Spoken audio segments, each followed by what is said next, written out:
The wind carried a knife-edged chill across the ragged stones of Castle Black, humming through every crack in the wall as though the ice itself whispered omens. A thin gray dawn had only just begun to bleed over the frosted fields when the horn atop the King's Road gate sounded once, dull, solitary, expectant. Few paid it heed at first. One blast heralded neither wildlings nor white walkers, but only a fresh arrival come to offer his life to the night's watch. Yet on this mournful morning the gate guards stiffened, for rumor already rushed ahead of the traveler like fire through dry grass. They said he had ridden from the Dornish marches astride a stallion the color of moonlit steel. They said his cloak bore no sigil, though the phantom of a fallen sunburst seemed etched in the sable folds whenever torch glow brushed the cloth. Most of all, they said the sword he carried, piece bonded tight against the leather scabbard, was dawn forged of pale star-born metal and sharper than sorrow. Arthur Dayne dismounted without flourish, boots crunching upon hoarfrost, while ravens on the parapets croaked curses at the dawn. The years had hollowed the noble lines of his face, laying faint shadows beneath violet eyes, and streaks of silver threaded the sable at his temples. Even so, grace clung to his movements like the last ember of summer lingering in the heart of winter's first log out. He greeted the gate captain with the quiet courtesy of a man who had once bowed before princes and kings, then laid his gauntlets upon the icy flagstones as he knelt to speak the ancient words. Night gathers, and now my watch begins. No lord's son ever named those vows more softly, nor more fiercely. Inside the gloomy vault of the shield hall, word of the newcomer tore through the brothers faster than the bitter draught the septon called wine. Jon Snow heard it while oiling Longclaw. Pip bounded in with cheeks pink from the chill, muttering half-embarrassed prayers. "Jon, you'll not believe it. Sir Arthur Dayne himself. The sword of the morning come to swear black." Gren scoffed. "Sir Arthur died years back, you dolt." "So they said, but they also said giants were dead things too." Jon forced the whetstone to still. He remembered old Nan's tales of Dayne, a knight so swift the dawn itself bowed before him. Slayer of the smiling night, right hand of Prince Rhaegar. Ghost stirred at Jon's feet, red eyes reflecting the flames, as though even the direwolf sensed the tremor that passed through his master's heart. "If it truly is him," Jon murmured, "then the watch has gained a blade like none other." Yet some tightness pinched the thought. For all Sir Arthur's renown, he had been loyal to a prince whom the realm now damned as traitor and kidnapper. Honor bound to treason. Ned Stark seldom spoke of it, but silence itself whispered heavy truths. When the supper bell rang, brothers old and young crammed the hall, craning for a glimpse. They saw only Lord Commander Jorah Mormont rise, his craggy beard dusted with frost, to welcome the newcomer. Sir Arthur answered with modest dignity, "I seek no rank, my lord, only duty." Though he never raised his voice, every man heard, as surely as if dawn itself spoke. But duty is a strange wine. Some men savor it, others choke. Sir Eliezer Thorne tasted poison that night. Scars furrowed deeper across his thin cheeks as he stared at Dayne. A former master-at-arms could ill abide another legend treading his yard. 3 mornings later, the drill yard rang like autumn copper day. Snowflakes spun in lazy spirals, dusting the sable cloaks of recruits shivering in loose ranks.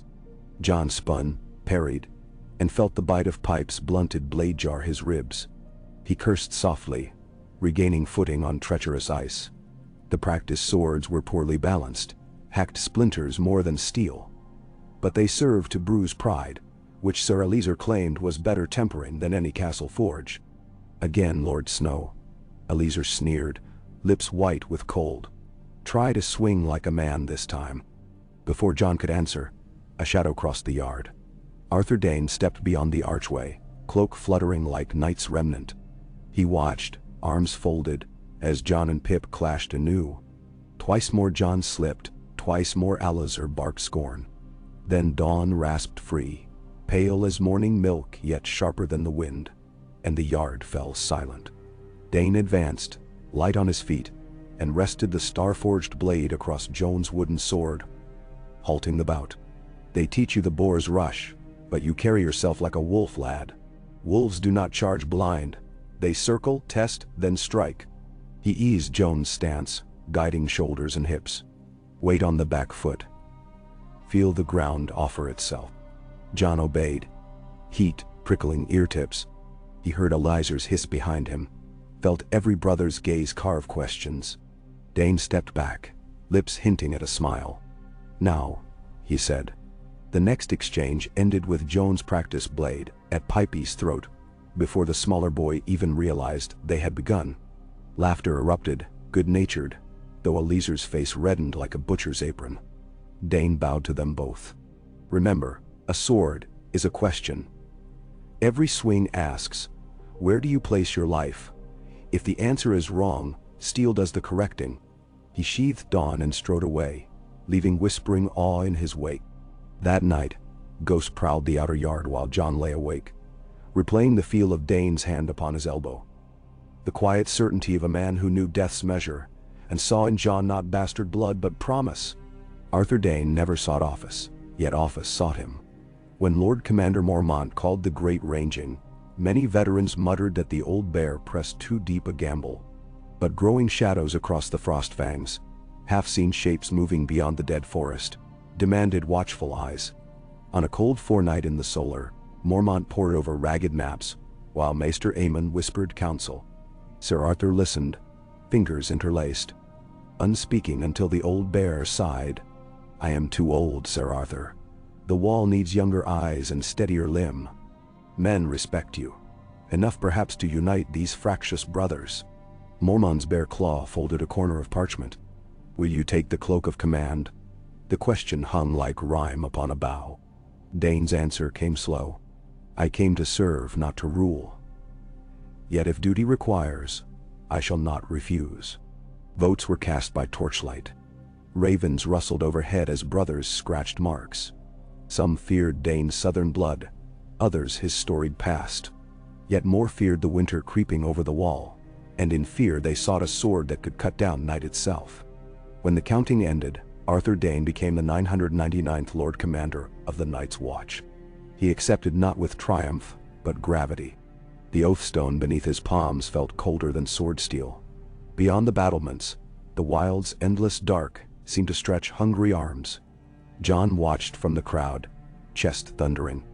The sword of the morning had become the shield of the realm.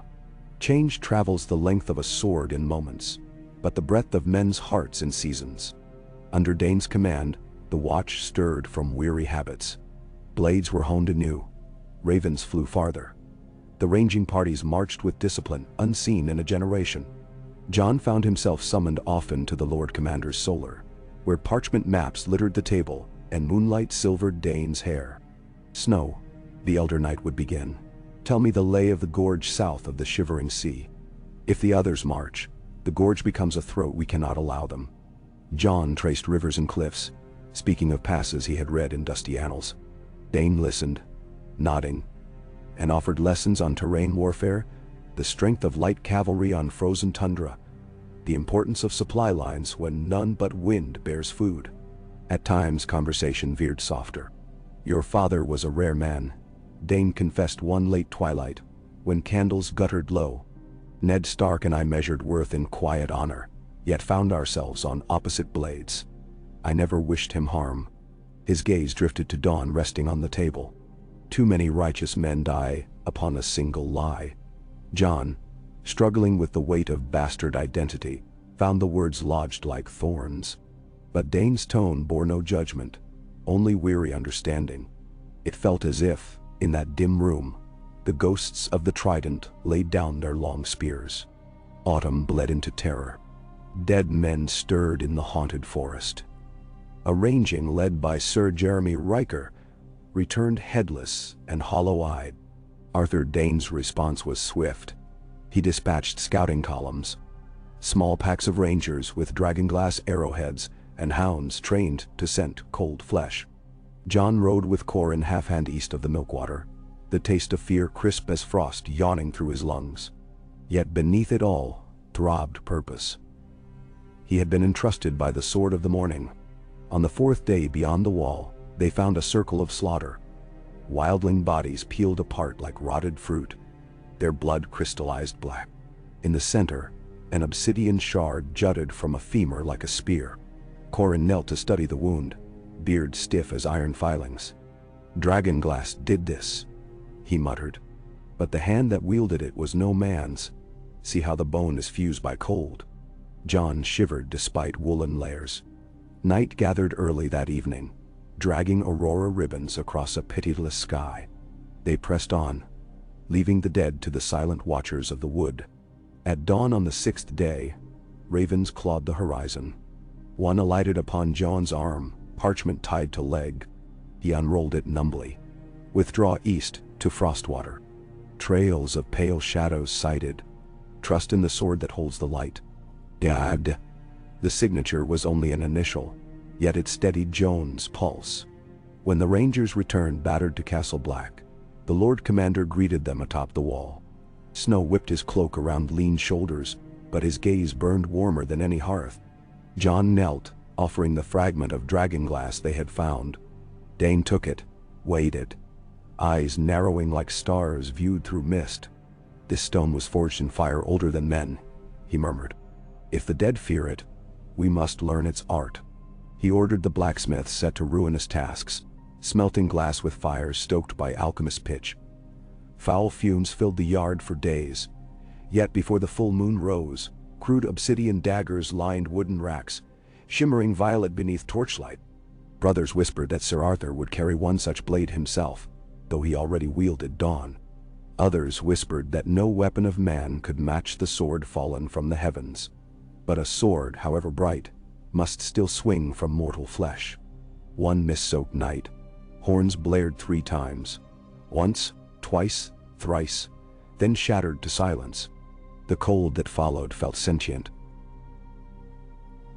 filling every lung with dread. John scrambled from his pallet, hands numb, while the yard erupted in chaos. Shapes moved beyond the tunnel, dark silhouettes limned in sickly blue. The gates groaned as pulleys strained to seal them. Arthur Dayne appeared upon the battlements, dawn gleaming milk-white beneath the witchfire torches. He spoke no words. Instead he leapt to the inner stairs, descending to the gatehouse while Ghost howled an ancient dirge. John followed, sword rattling in scabbard, heart drumming out the cadence of fear. Within the tunnel, they met the first wight, a ranger named Tollet, dead 3 days past of fever, now risen with icicles for fingernails. Dayne's obsidian dagger punched through the corpse's breastbone. Black smoke hissed as flesh sloughed away like wet parchment. John struck next, cheap steel crunching through brittle skull. The wight fell, but more shadows pressed behind. In the turmoil, John glimpsed eyes like shards of glacier shining beyond the portcullis, figures carved of moonlit frost, bone armor gleaming. Others. One raised a hand in cold salute, as though greeting an equal. Dawn's light danced upon the ice as Dayne stepped forward, fearless. He motioned to John. "You know the wall's secret. Fire in the stone, blood in the ice. Remember." With that, he drove Dawn into the heavy winch lever, locking the gate half closed, trapping himself and a handful of wights outside, while the portcullis ground upward with shrieking defiance. Joan's cry stuck in his throat. Dayne turned once, violet eyes ablaze with some fierce serenity. "Guide them, Snow. The dawn that follows night belongs to you." Then the gate slammed, and the tunnel echoed with the clash of light against darkness beyond. Grief is a river. It erodes or strengthens the banks it floods. In the days that followed, John walked the ramparts in silence, dawn sheathed upon his hip. When they found Lord Commander Dayne's body at sunrise, surrounded by shattered wights and the weeping white corpse of an other slain by dawn's bite, they carried him to the Shadow Tower in solemn procession. Maester Aemon said the light in dawn dimmed only a little. The sword had tasted a king of winter and drunk deep. At the choosing, tongues stilled. Thorn's bitterness curdled his plea. Bowen Marsh counted votes with shaking hands. Edric Mallister spoke Joan's name, and many voices answered. Yet, John rose and laid Dawn across the table. "I am no legend's heir," he said, voice hoarse. "Arthur Dayne did not teach me to rule, but to serve. The sword belongs to the Watch, as do I. But if you command, I will bear it where needed. Silence, then ochre murmur. The last vote fell like a raven's feather, soft yet inexorable. Jon Snow became the 1000th Lord Commander, sworn beneath the pale fire of a star-forged blade. And in the still of that long night, as embers glowed upon black stone, some swore they saw the first flush of true dawn ripple across the wall's frozen crest. Winter reached clawed fingers toward Westeros, but beneath the ice a spark endured. The promise of a bastard boy, guided by a man who had once chased sunlight across battlefields, and finally found it within the darkness of the wall. Years hence, songs would speak of Arthur Dayne's last stand, and of the young commander who rose bearing his light. Yet within those stones now, the tale was unfinished, and the night had many hours left to test the mettle of men. Jon clasped dawn's hilt atop the battlements, snow drifting down like silent prayers. Somewhere far below, ghost howled once, loyal, watchful. Jon lifted his gaze northward, where the sky churned with aurora flames, and whispered the words that bound him to every soul who had ever bled for honor. Night gathers, and now my watch begins. And so it did. In day, Jon Snow stood upon the wall, as pale dawn seeped across a charcoal sky. The air brittle enough to crack inside the lungs. Frost glittered on his eyelashes, but he scarcely blinked. Far below, in the yard already stirring with the thump of boots and the ring of hammers, Samwell Tarly hurried between the smithy and the library, with scrolls tucked beneath one arm and a basket of chipped obsidian in the other. Jon watched him navigate drifts crusted like old bones, and wondered whether any of them would survive the true winter that raced upon the land. Dawn, the sword of fallen Arthur Dayne, rested sheathed across Jon's back. The star-forged steel whispered at every motion, light yet impossibly solid, as though carved from the marrow of a comet. He had worn it 3 weeks, and still each sunrise reminded him the blade belonged to a greater legacy. Its hilt warmed against his spine like a silent oath, pushing him forward. A horn blast echoed, one short note for a rider approaching. Jon's gaze snapped southward along the King's Road, where a thin column of riders slogged through fresh snow. He recognized the stag and flame banners in the weak glow. Stannis Baratheon was returning from his slow tour of the northern keeps, seeking more swords for the wall and more banners for his claim. Jon's stomach tightened. Duty demanded he treat with the would-be king, yet he had grown wary of Stannis' iron righteousness. The man admired a sword's edge more than the hand that wielded it. He descended the narrow ice steps. Wind gnawed at his ears, carrying with it ghostly echoes. Some nights when he slept, Jon heard Arthur Dayne's voice in dream, calm and distant as starlight. "Remember the question every sword asks, lad? Where do you place your life?" Within minutes, Jon strode through the courtyard, cloak snapping in white gusts. Boiled leather creaked beneath layered wool. Long claw rattled at his hip. Brothers saluted with gloved fists. Even Sarah Leeser Thorne, bruised with resentment but unable to deny election's decree, muttered a grudging, "My Lord Commander." Jon returned nods but spared no words.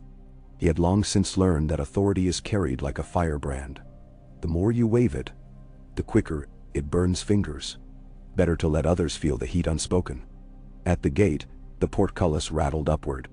Stannis rode in at the head of 24 knights, Melisandre flickering red-clad beside him like a brand among ashes. Her eyes found Jon immediately, and though her lips curved a smile, Jon felt only chill. "My Lord Commander," she said, voice slipping between gusts like scarlet silk. "The night grows darker, but the Lord of Light keeps watch." Jon inclined his head. "We do not worship your God here, my lady, but every flame is welcome while winter prowls." He turned to Stannis. "Your Grace, Castle Black stands ready to receive you." Stannis dismounted stiffly, his beard rimed with ice. "I come for news, Snow. Rumor speaks of corpses walking and shadows wielding ice. Tell me plainly, is it truth or tavern talk?" Jon gestured toward the makeshift morgue beyond the practice yard, where 3 white corpses lay bound in iron cages, twitching whenever a shadow crossed their ice-blind eyes. See for yourself. Stannis visited the cages, jaw set like an anvil. One white gnashed broken teeth at the bars until another priest of Raelor thrust a torch too near. The flame licked across its face, melting flesh like wax until bone grinned through. The king recoiled half a step before mastering himself. Very well. We burn them at dusk. In the meantime, I've a gift. He waved a knight forward. The man hefted a thick canvas bundle and dropped it at Joan's feet. Dragonglass daggers spilled out, black as moonless water. Dragonstone's cliffs provide more obsidian than you can wield, Stannis said. If you mean to fight dead things, arm your men with that.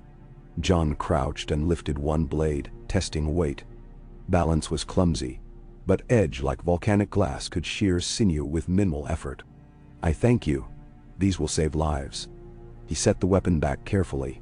Even its own shards could cut air. Stannis folded gauntleted arms. Lives are useful only if they bend to cause. I'll winter here until the night fort is provisioned. Then we march south if necessary, north if doom reigns.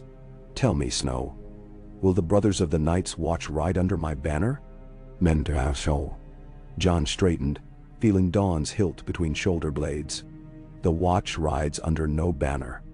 We guard the realms of men, all the realm, no matter who wears the crown. Stannis' expression hardened like granite.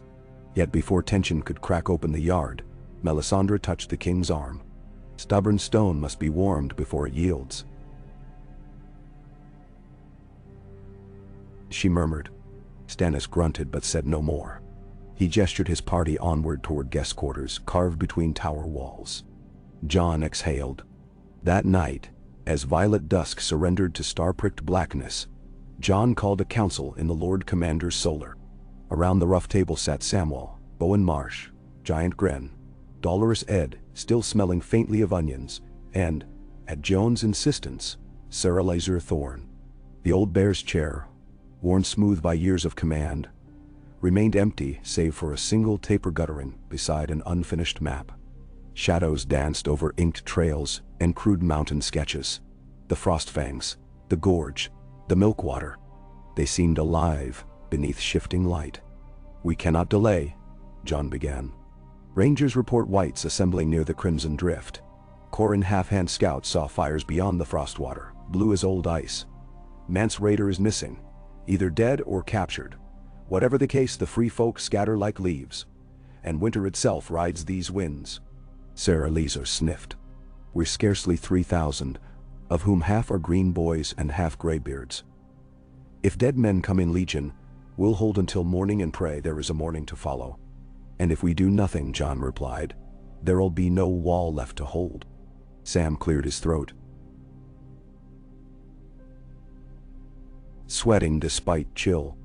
I've been reading every parchment on the long night.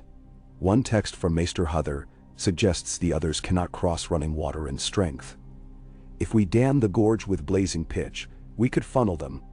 Gren leaned forward, knuckles whitening. Pitch costs coin we haven't, Sam. Wood tar from Molestown, Thorne interjected. And whale oil from Eastwatch. We have coin enough if we barter obsidian to Stannis. The king fancies himself a messiah. Let him pay for parchment salvation.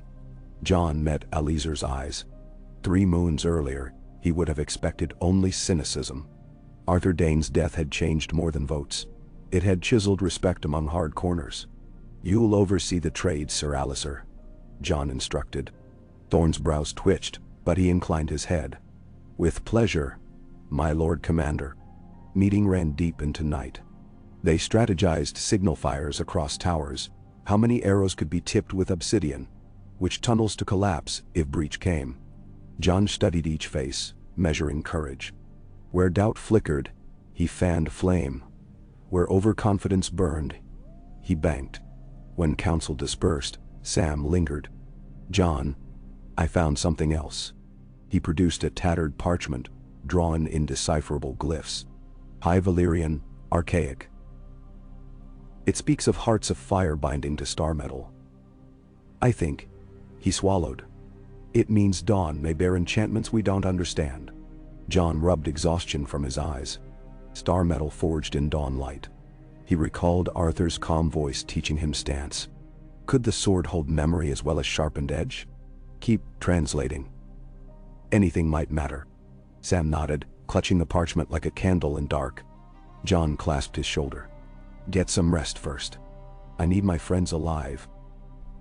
End. 3 days later, ravens descended like black hail. Eastwatch reported ships adrift offshore. Sails tattered, hulls rimed with frost. Torches on deck revealed crew bound to masts with sinew turned brittle.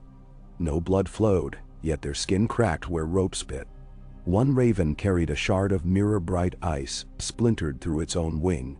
Message illegible under scarlet streaks. The maester guessed the poor creature had flown injured since leaving the doomed ships. John summoned Stannis to the war room beneath the Lord Commander's tower. The king arrived armored, sword belt clinking. Melisandre glided behind like a sunset phantom. The sea is no mercy, John said, sliding the raven's corpse across the table. The dead pilot vessels now. Eastwatch is vulnerable. Stannis scowled. I'll ride at dawn with 200 knights and half my infantry. We hold Eastwatch or burn it so nothing remains for ice fiends. He looked to John. Join me. Your watch knows those cliffs better than any southern knight. John considered. Castle Black still needed its commander, yet Eastwatch's fall would cripple the coast and allow others to flank. He touched Dawn's grip. I ride. Melisandre's ruby choker pulsed dimly. The Lord's flames revealed danger north, a cold star rising. 2 swords of light will meet it, or both will be broken. John swallowed. The priestess's riddles twisted inside the mind like thorns. Before dawn he assembled 60 rangers. Corin Halfhand, Benro the archer, Squire Dalbridge barely healed from arrow wound, Ed Tollett muttering about rotten luck, Pip, Gren, and even Sir Eliezer. John insisted the veteran accompany them, partly for his skill, partly because leadership forged trust on anvil of shared risk. Stannis' men filled the rest, steel-clad knights riding war horses that puffed steam into blue gloom. They rode east along the wall's base, snow crunching under iron-shod hooves. Ravens followed overhead, croaking as if warning. John led, Dawn across his back, Longclaw at hip. Ghost loped silent alongside, white fur stark against drifts. At intervals John glimpsed flickers of scarlet through morning haze. Melisandre rode within column, her red hair loose like tongues of flame. She sang softly, in an unknown tongue. Knights shifted uneasily. By midday the wall curved to meet the sea, a cliff of ice looming above shifting gray water. Eastwatch's towers jutted like broken teeth. One smoldered black smoke curling. Snowflakes fell sideways in fierce wind. The stench of brine mingled with something darker, rot chilled beyond decay. Scouts reported shapes crawling along the lower ice, clawing towards Sally Ports. John climbed a parapet. Below, dead sailors in cracked armor scrabbled upward, fingers leaving streaks of blue light where they touched. Behind them, ice rafted into shore, carrying more corpses, propped on splintered pikes like banners. Among them, stalked tall figures cloaked in frost. Their eyes frostfire twin moons. John's blood cooled. Stannis barked orders. Catapults hurled burning barrels. They burst showering pitch across the slope, flames blossoming orange, but the white stumbled through. Knights formed shield wall behind crenellations. Obsidian arrows rained, shattering skulls into plumes of black dust. Yet for every fallen wight, 2 clambered out of surf. John gripped on. Open the sally port. We meet them on the shale. Can't let more reach the wall. Ben? Ensheda why? Sir Eliezer grimaced. That beach will be a charnel pit. So long as it's our pit, not the walls. John descended narrow stairs 2 steps at a time. Corin followed, lips set. They spilled onto the icy beach where waves crashed like iron bells. Ice floes carried corpses that slid off and strode toward them. The first wight lunged. John severed its arm, then cleaved its skull in one motion. Dawn hissed through the air, leaving luminous wake, as though dawnlight itself lingered a heartbeat behind. Battle churned. Knights slashed, rangers stabbed. Waves rolled bodies under only to spit them out again like spiteful tide. And other advanced, crystalline armor reflecting flames. Jon faced it alone. It drew a blade of translucent ice, thin as breath. Their swords collided. Shriek of star metal upon frostglass split the din. Cold surged up Jon's arms, numbing fingers, but dawn flared a strange brilliance, beating sparks like pale meteors. The ice sword fractured along spiderweb cracks.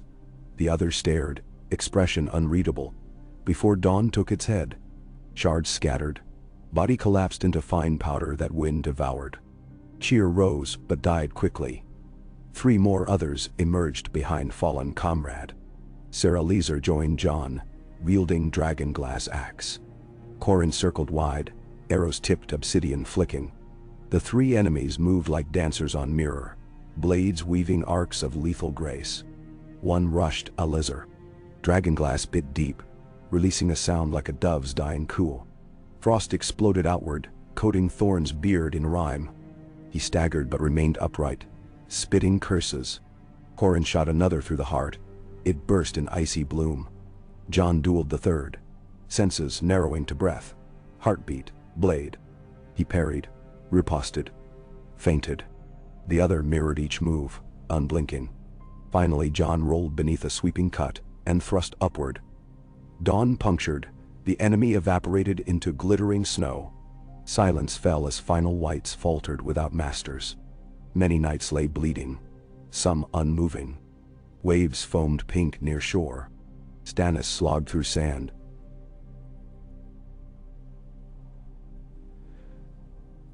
Sword nicked. He surveyed carnage, then nodded once to Jon. Hard fought. Jon wiped dawn on torn cloak of a corpse. They'll return. Stronger. These daggers worked, Stannis said, prying broken obsidian shard from a dead man's grasp. But knights fear what they do not ken. We must teach them. They burned bodies atop driftwood pyres until night layered sea and sky into one black curtain. Melisandre stood near flames, chanting. The glow painted her features red and gold. Eyes reflecting infernos, strong enough to melt worlds. Jon turned away. Fire warm as blood dripped behind eyelids even when he closed them. They returned to Castle Black with wounded and dead bundled upon makeshift sleds. Snow muffled hooves, entire world mute, save creak of ice and distant howl. As gates clanged open, Sam waited, wringing hands. Benjen's nephew realized Sam looked older, his cheeks hollow with sleepless worry. The birds from Old Town arrived, Sam whispered. They say white ravens fly. Winter is officially here. Jon felt confirmation settle heavy. Around him, brothers limped. Rangers collapsed onto benches. He ordered healers to treat wounded, smiths to repair arms, then stumbled to his solar exhaustion-pounding skull. Yet before he could shed armor, a sentinel knocked. "My Lord Commander," said Ed Tollett, eyes shadowed. Scouts returned from the gorge. They found a cave full of children. Free folk youngsters, starved, too weak to walk. And one of ours, Garth of Greenaway, skin like ice, still alive though half dead. He babbles nonsense, says a cold star rises at Craster's Keep. That the king beyond the wall is taken, but his captors are not men. Jon rubbed temples. Craster's Keep, a den of horrors even when inhabited. Abandoned, it could serve as lair for worse. Bring Garth to the infirmary. I'll see him when able. And now. Sleep gave him only fractured visions. Arthur Dayne striding across a field of blue roses, dawn blazing radiant, an iron throne of ice rising behind. Jon reaching, stumbling, the world tilting into endless night. He woke before light, cloaked, and made for infirmary. Garth lay feverish, face waxy, breath misting faint. Maester Aemon sat bedside, warm cloth across thin wrist. Jon crouched. "Garth, can you hear me?" Eyes fluttered open. Hollow pits where terror still lived. Star. Star and shadows. They feed on king's blood. Burns like ice. He coughed. thin blood flecking lips. They need a prince's son, the bastard of winter. They come. His hand shot upward, gripping John's sleeve with surprising force. Don't. Follow light. Light is trap. John swallowed. Who is they? Cold Star. Garth rasped. Craster. Screaming. Blue Star in crib. Breath rattled. Grip loosed. Eyes rolled white. Maester Aemon pressed fingers to neck and shook head. John stood. Aemon spoke softly. Sometimes dying men glimpse truths living men cannot stomach. He speaks of king's blood, Melisandre's prophecy. Then, John exhaled slow. We ride again, but not with Stannis. A small force. Rangers only. If Craster's keep has fallen to others, we burn it. Aemon's clouded eyes lifted. Take care, Lord Snow. A sword can cut only what flesh offers. Ice itself yields not to edge but to flame. John touched dawn. Then we bring fire. By week's end, he selected 12.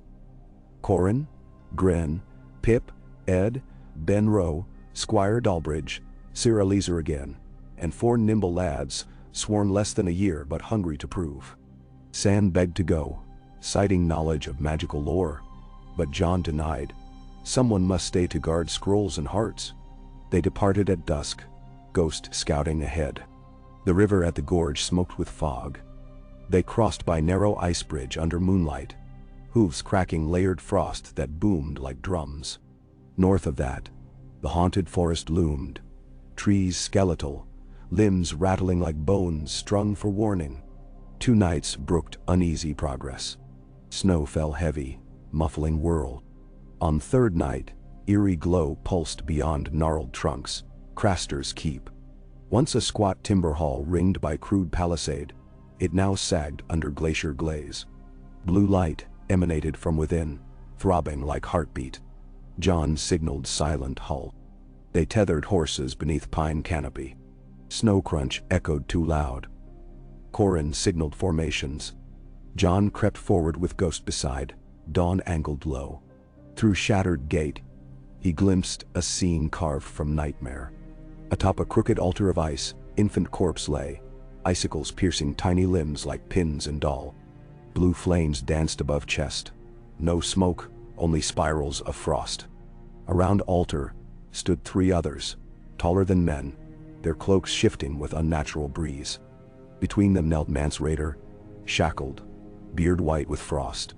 Overhead, a star of ice, sculpted crystal facets, hung suspended, spinning slowly, emitting the blue light pulsing through scene. Cold so intense Joan's tears froze before falling. One other spoke language of cracking glaciers, guttural and ethereal. Raider shuddered, muttering. John felt fury ignite. He signaled rangers. Obsidian arrows whistled. First struck altar, exploding into shards. Bloom of frost erupted, star flaring bright. Others whirled, eyes blazing. John charged, dawn sweeping. Ice blade met star steel again. Sparks of light and flakes of frost dancing. Grennan and Pip cut whites vaulting from shadows, black blood hissing. One other advanced on Alistair. The veteran parried but ice sword sliced arm, sending dragonglass axe flying. Before Deathstroke landed, Ghost leapt, jaws clamping onto crystal wrist. Fractures spidered. Eleazar swept boot, toppling foe into brazier Sam had insisted they carry, filled with wildfire jars. Green flame licked armor. Others shrieked, body melting into water that steamed vicious. John fought the largest other, the one holding infant's heart in taloned hand. It regarded Dawn with recognition, raising sword. They clashed, each strike numbing Joan's arms. He feinted, pivoted, forced engagement near altar. Corin slashed at star overhead with Valyrian steel dagger, crack fissured structure, light sputtering. The other roared, ice crystals forming deadly shards swirling around like blades. One shard pierced Dalbridge's throat, other nicked John's cheek, freezing blood. Desperation flared. John remembered Sam's translation. Hearts of fire binding to star metal. He prayed to old gods and drew dragonglass dagger with offhand, and, catching others downward stroke on dawn, plunged obsidian into creature's side. Black blade bit true, other convulsed. In same breath, Jon pivoted dawn upward, severing head. Body crumbled into wind-blown dust. Shards rained harmless. With their masters felled, remaining wights collapsed. Silence returned, broken only by a crackle of wildfire. Mance lay dazed. Jon cut bonds. "Can you walk?" "Snow," the king beyond the wall rasped. "Took my boy. Wanted king's blood, star for their winter sky." Jon's chest tightened. He grasped Mance's arm, hauling upright. "We're leaving." They searched hall, found cold dead babes stacked inside cellar, each drained of blood. Rage threatened to drown Jon. He forced focus, ordered fire set to entire keep. Rangers doused walls with whale oil. Corin lit fuse. As they withdrew into forest, flames licked timber, creaked, then roared skyward in pillars of orange-green. Smoke column churned into snowfall like burning hurricane. Behind them, star of ice cracked, fell, shattered into shards that evaporated before touching ground. Jon watched until flames seared vision. In distant roar he imagined Arthur Dayne's voice. "The dawn that follows night belongs to you." They returned to castle, black battered, half frozen. Stannis awaited atop battlements, jaw clenched. When Jon recounted horrors, the king absorbed in stern silence. Melisandre's eyes glimmered at mention of Cold Star. "King's blood rituals," she murmured. "Shadow of great darkness stirs. You thwarted only first heartbeat." Jon ignored her cryptic mutterings. He met Stannis's gaze. "We saved Mance. Use him to rally free folk south of Wall. Arm them. All men must unite." Stannis exhaled frost. "Wildlings burn my villages. Yet if we're to hold realm, even wolves and lions must share den." He extended gauntlet. Jon shook. Overcoming days, word spread. Free folk trickled toward tunnel, fearful yet desperate. Jon ordered gates opened at dawn, closed at dusk. Every soul searched. Steel surrendered. Eliezer organized training lines. Sam distributed broth. Pip cracked jokes to calm children. Ghost prowled, watching. Above all, dawn shimmered upon Jon's back as symbol of reasons greater than crown or clan. Winter deepened. Aurora painted sky each night, greens and purples swirling like driest inks spilled across black parchment. Brothers called them cold fires. Some nights they formed shape of sword. Sam said ancient texts called that omen Serethkar, the Star Guard. One evening, Melisandre approached Jon on wall-top. Wind raked scarlet cloak, hair flaming. "A light within you grows," she whispered. "Perhaps the prince that was promised carries bastardy and star metal both." Jon grimaced. "I'm no prince. I'm the Watch. The Watch is but a bridge," she said. "Even a bastard may cross into destiny." He turned away, uninterested in destiny spoken by red priests. Months crawled, each day colder than last. Supplies thinned. Black ravens brought tales of small folk fleeing south, hands black with frostbite. The Watch rationed meat, even Ghost grew gaunt. But discipline strengthened. Obsidian arrowheads lined racks. Wildlings formed scouting parties guided by rangers, and watchfires blazed along wall like necklace of stars. One dawn, horns shrieked thrice. Jon raced to northern parapet. Beyond open tundra, a vast host advanced. Dead men rank on rank, their eyes pale moons. At their center towered a figure astride undead elk, crown of ice upon skull. A cold king. Above him, swirling storm shaped like the broken star of Craster's Keep, radiating eerie blue. Stannis strode beside Jon. "So it begins." He hefted Lightbringer. The sword Melisandre claimed burned with holy fire. Jon noted flame flickered faint rather than bright. Still, any fire counts. He placed hand on dawn. "Hold the wall." Orders carried via horns. Archers to merlons, catapults loaded, pitch cauldrons heated. First wave hit like avalanche. Wights hurled themselves at base, Forming piles others climbed. Obsidian arrows thudded, dropping scores that shattered. Cauldrons tipped. Fire cascaded, sending black smoke curling. Yet the cold king raised staff. Wind howled. Flames guttered. Ice crawled upward along Wall's face, freezing fire into brittle obsidian sculptures. John felt despair nip. He turned to Sam, who had joined with crate of wildfire bombs. The gorge.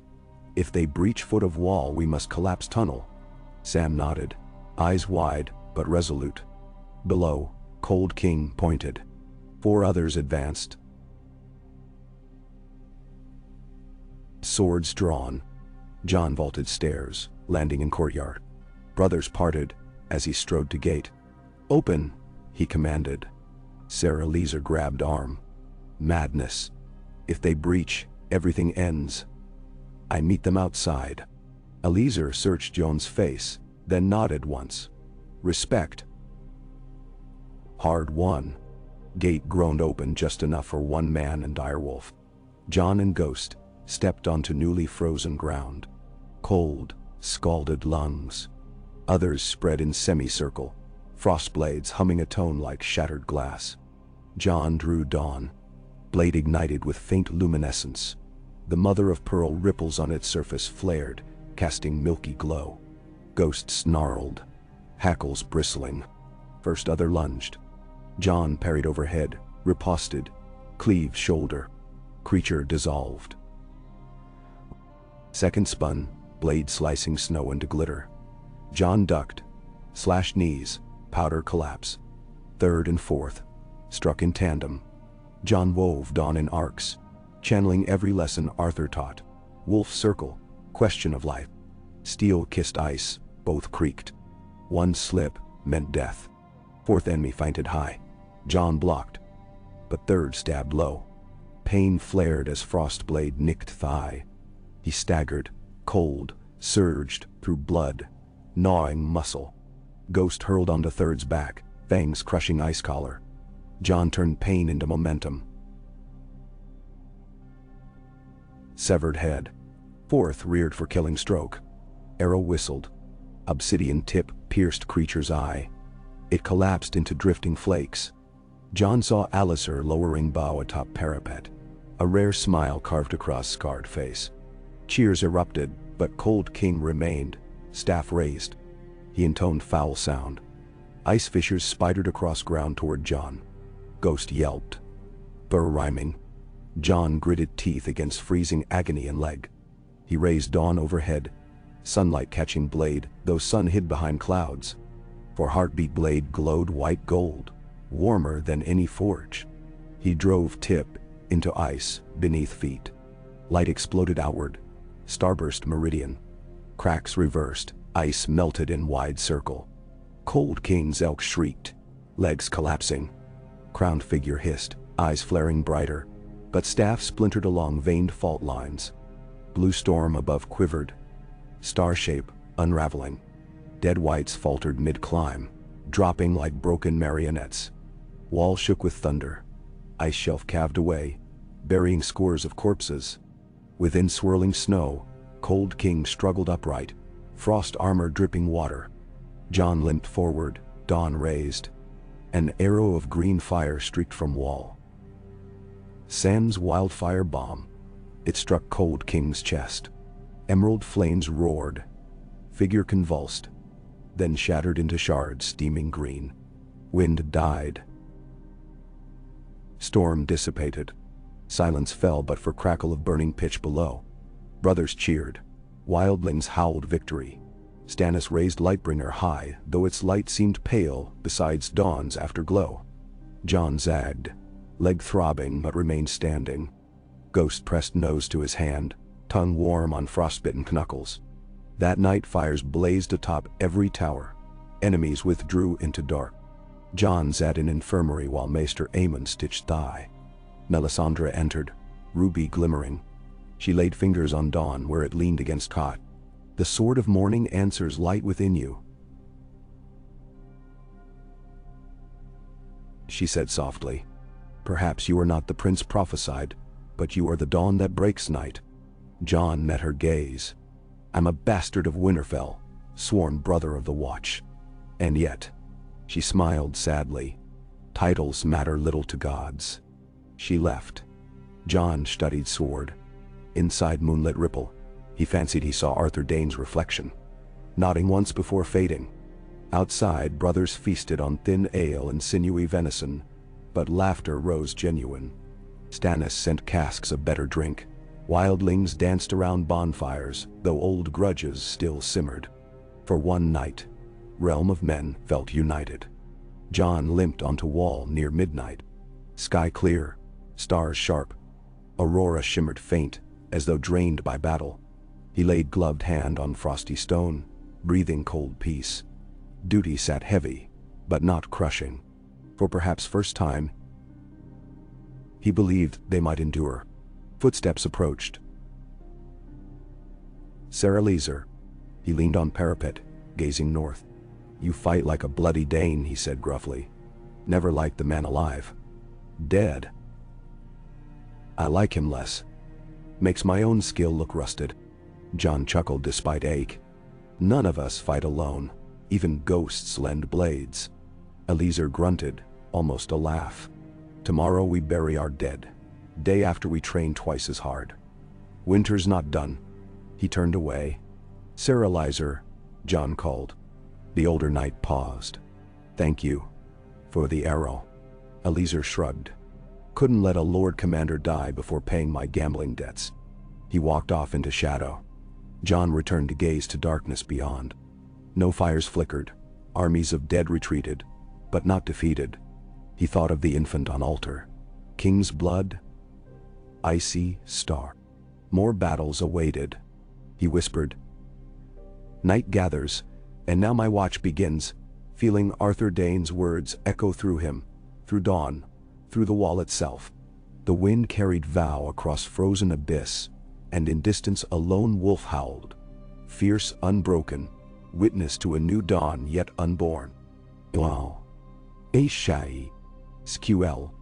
The night after the Cold King fell, a hush deeper than near silence settled over Castle Black.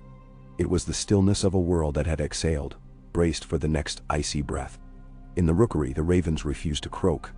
They hunched like lumps of coal, eyes glimmering as though wary of what their own cause might summon. Jon Snow paced the ramparts, until his wounded leg throbbed in protest. Beneath him the shadowed yard bustled with subtle rebirth. Cracked shields hammered straight, arrow shafts straightened and refletched. New dragonglass heads glued with pine pitch. The brothers no longer muttered doom so freely. Instead they spoke of tactics, of rations, of whose turn it was to haul water up the wall. Terror had not vanished, but it wore a shape that could be studied, measured, perhaps even answered. With dawn's first pallid gleam, Jon limped to the practice yard.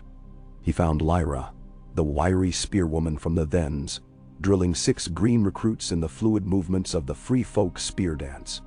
Each lad wore boiled leather patched so many times the garments resembled dark quilts. Lyra barked commands in halting common, her scarred arms slicing cold air. When Jon approached, she halted, dipped her head just high enough to show respect without subservience. Free folk never bowed, not truly, but the gesture carried weight. You teach them well, Jon said. She tapped a spear butt against the ground. They learn slow. Southron lads cling to shields like babies to swaddling. Up north, a shield only holds you down when you're running from mammoths. One recruit, a slip of a boy called Mudge, flushed. We don't got mammoths on the King's Road. Lyra snorted. Then you'd best learn twice as fast. Jon stepped beside the boy, repositioned his grip, narrowed his stance. Your spear's an arm that grows longer when you let your shoulders guide. Don't choke it like a chicken. Feel the flex. He guided the thrust. The boy's point snapped forward, quick as a striking snake. Surprise widened Mudge's eyes. Lyra grinned, teeth crooked as mountain crags. Maybe Southrons can grow fangs. Jon left them with spearheads glittering. Past the smithy he met Sir Alistair Thorne, arm bound in linen but otherwise hardened by fresh resolve. The older knight inclined his head, a greeting unimaginable months before. Molestown wagons arrived, Thorne said. Wood tar enough for 3 more cauldrons. But we've near bled the hamlet dry of barrels. If the winter stays 8 moons, we'll burn horse dung next. We'll find more. John rubbed frost from a post, tracing splinters with a gloved thumb. Send riders to Queen's Crown. The holdfast stores pitch in old cider casks. Offer fair barter. Obsidian knives, iron nails, salt if they need it. Thorn raised a brow. Your wall, lad? Pardon, my lord commander? Runs on trade now? It runs on men. Trade buys loyalty quicker than chains. John started toward the lord commander's tower. Halfway up the steps, a raven fluttered past his ear. Parchment dangling like a wind-tattered leaf. He caught the missive. Aemon's spidery script. Dreamed I walked in summer's sky. Red comets chased ice serpents. Dawn called your name in tongues of fire. Command. Now. John quickened his limp. He reached the infirmary to find Maester Aemon perched on a stool beside the hearth, blind eyes milky blue. The maester's frailty seemed carved thinner each week, yet his voice still carried steel when he spoke. You have slept little, Aemon said. Sleep steals hours better spent preparing, John replied. Sleep steals blindness from the soul. Your eyes may see the wall, but they must also dream of what lies beyond sight. Sit. John obeyed. The warm cedar smoke soothed aches belatedly. Aemon extended a trembling hand and rested it upon John's forearm. I can smell your fear, Jon Snow. Fear well worn, like old leather. That is good. Fear that fits does not chafe, but you must not let it guide every choice. Then, John swallowed. In hours of solitude he replayed the crack of ice beneath his feet, the flare of dawn throttling the frost. He could still taste the other's breath, cold as an unloved grave. They will come again. Stronger. And you will rise again, stronger. Aemon lifted a small leather pouch from his lap. Thanks. Sam found this among the dragon glass shipments from Dragonstone. John untied the strings. Inside lay 3 small black gems, facets rippling like frozen ink. Yet when they caught the hearth fire, an ember glow pulsed deep within. Fire opal, Aemon whispered. He believes the red priests call it blood glass. Harder than obsidian, it holds heat like memory. Sam thinks an edge of that stone might wound even deeper than dragon glass. John turned the largest gem over, feeling warmth travel into his fingers despite cold air. We haven't the tools to shape gems. The smiths say otherwise. Donal Noy's former apprentice claims he can fuse fire opal flakes into dragonglass blades, forging a new alloy. He needs time, coal, and bellows enough to wake giants. John's pulse quickened. See that he gets them. If fire lives in stone, we'll arm every ranger with dawnlight. Day. Aemon's lips curled. The comet sings still. Some call it dragon's tail. I say it is a harbinger of choices. Remember, young Lord Commander, winter may freeze the hearth, but it cannot snuff the hearth's idea. John clasped the maester's hand, felt paper-thin skin over trembling bones. I'll not let ideas freeze. He rose. As he turned to leave, Aemon's sightless gaze followed. When you next confront the night, do not ask only where to place your life, he murmured. Ask also where to place your light. And by week's end, the gorge defense took shape. Log barricades crowned with shattered steel jutted like ribs from snowdrifts. Pip joked the wall within a wall made castle black, a fortified turducken. Though none understood the jest fully, and he refused to explain. The wildlings dug pits filled with sharpened stakes, coating tips with boiling pitch that cooled to glassy black spikes, capable of shattering bone. Each sundown John led torch-bearing patrols along the entire mile of rampart, ensuring every cauldron simmered, every bell rope stayed free of ice. It was during such a patrol that the mist gate sounded 2 blasts. John stood atop the eastern tower, torch flare flickering across trailing banners. He peered into gloom. A lone horse staggered across the floodlit killing field. Upon the saddle slumped a rider clad in frost-caked mail, standard torn. Ghost growled. Hackles lifting. John signaled the guards. The gate creaked and the rider toppled into waiting arms, blood freezing to his breastplate. They bore him to the infirmary, stripped away armor. Underneath lay Sir Godry Faring, one of Stannis' knights, lips blue, eyes unfocused. His fingers clutched a shredded scrap of parchment. When Jon pried it free, he saw only one word, scrawled in a trembling hand. Carhold. Godry roused enough to croak half words. Carhold. Storms. Giants awake. Ice Queen. Jon met Sam later in the library. Scroll opened to a map inked by the late Maester Yandel. Carhold skirted the eastern shore of the Gift, 3 days' ride northeast. If giants stirred there, who leads them? Sam wondered. Jon tapped the parchment's margin. Karstark lands burned under Bolton rule. Survivors turned outlaw. Barrowton says an ice witch rallied them. Rumors of a woman riding a white stag. An ice queen. Sam blinked. Queen of what? Pain, Jon muttered. Dawn weighed heavy across his back as he stepped onto the king's tower parapet to share news with Stannis. The king frowned beneath a fur-lined helm. Giants allied with Karstark remnants. I would know the truth. March or no march, we cannot spare men for phantoms. Jon met his stern gaze. Send scouts. I'll go. Ben. You are the wall's spine now, Snow. Snap the spine and the realm buckles. Arthur Dayne taught me one spine can bend without breaking. And winter will not wait politely while we debate. Grant me 30 rangers and I'll bring truth. Stannis' jaw worked. At length, he sighed, the sound of grinding glaciers. Take them. I'll hold the wall. Fail, and the north will have 2 ghosts commanding. They rode at first light. Jon chose ghosts of their own.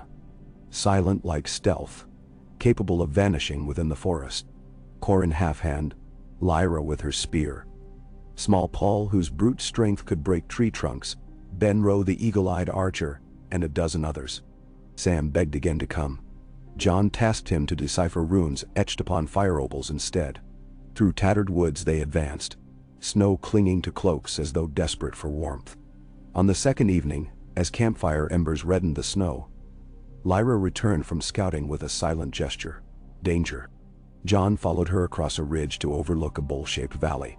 Moonlight washed across an unsettling tableau. A ring of giants, 10 at least, circled a mound of ice bricks. Upon the mound glowed a pale blue crystal, the size of a wagon wheel, pulsing slow like a colossal heartbeat. Around it knelt perhaps 50 Karstark men, faces painted white, arms outstretched as if in supplication. Jon's breath iced. The old stories of the Marrow Crone returned. A sorceress who stole sleep from giants to weave storms. But this was no legend. Flesh steamed in the moon-cold air. Lyra hissed. See there. She pointed to a tall figure robed in filaments of ice, crown of antlers glimmering. Long silver hair draped over shoulders, caught by wind like banners. The figure raised a staff of black wood, tipped with a shard of blue light. Giants lowered heads in reverence. One giant produced a shape.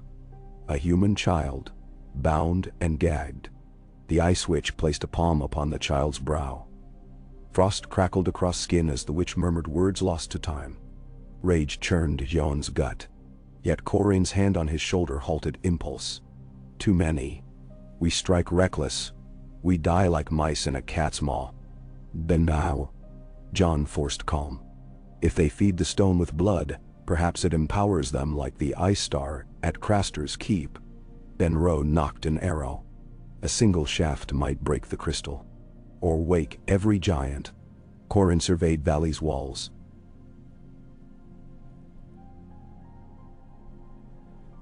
Steep. Crumbled slate masked by snow. But I see a weakness.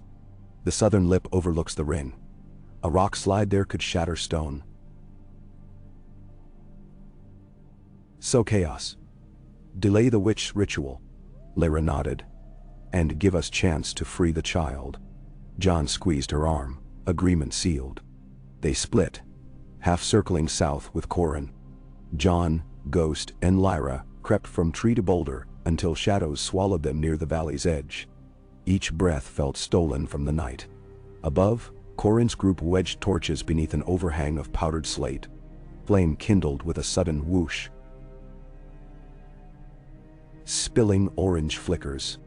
Giants looked up, puzzled grunts rumbling. John saw Corin shove with his lone hand. The ledge groaned, fractured. Tons of snow and shale cascaded, thunder echoing. Giants bellowed. The Karstark cult scattered like startled crows. John sprinted downslope, Ghost at heel, Lyra beside. The ice witch spun, staff raised. The crystal flared. Jagged spines of frost erupted outward, impaling tumbling stones. Halting slide before it reached the mound's heart. Yet cracks spidered across the gem's surface. Bluish light sputtered. John leapt the final embankment. Dawn flashed bright as he severed ropes binding the child.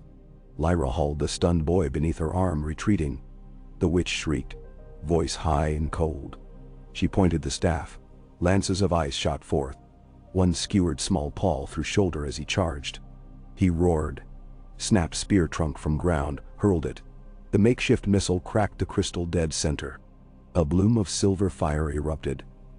Shockwave blasted snow outward like tidal wave. Giants reeled, stumbling. John faced the witch.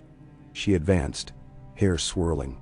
Eyes like glacial pools narrowed as her staff reformed into blade of pure frost. Dawn hummed, eager. When steel met ice, sparks of moonlit silver scattered. The witch hissed a string of Valyrian words twisted by chill. John felt mind reel. Vision filled with images of cities drowned under glaciers, dragons frozen mid-flame. He steadied heartbeat, remembered Aemon's counsel. Place your light.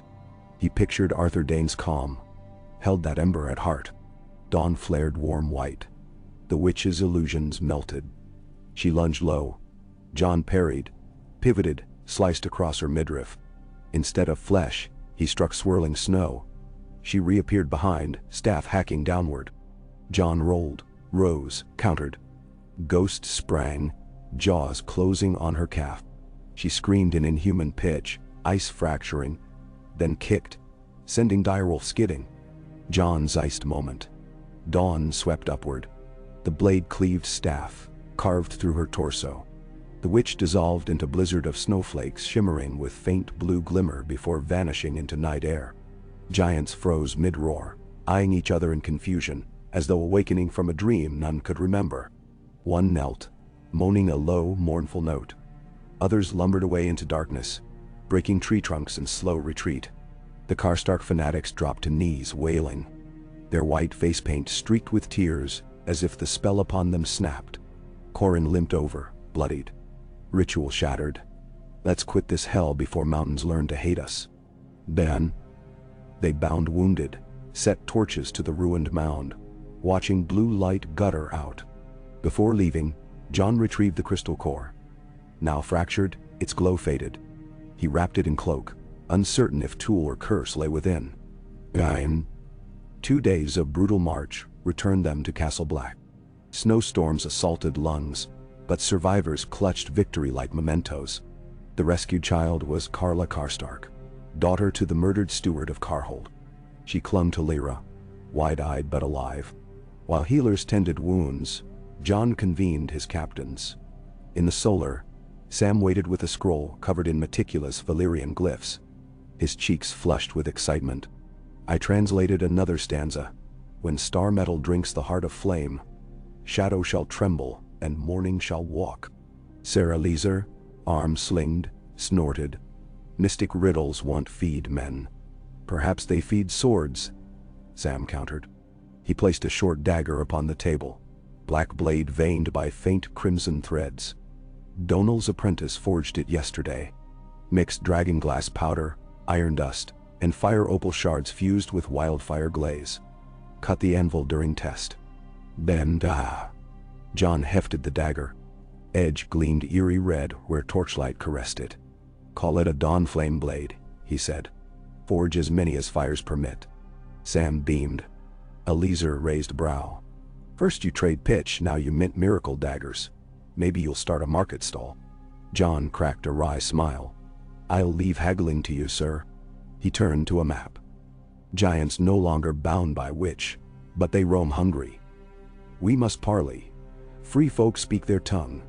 Lyra will lead envoys south of the Fist to offer bread and safe passage in exchange for peace.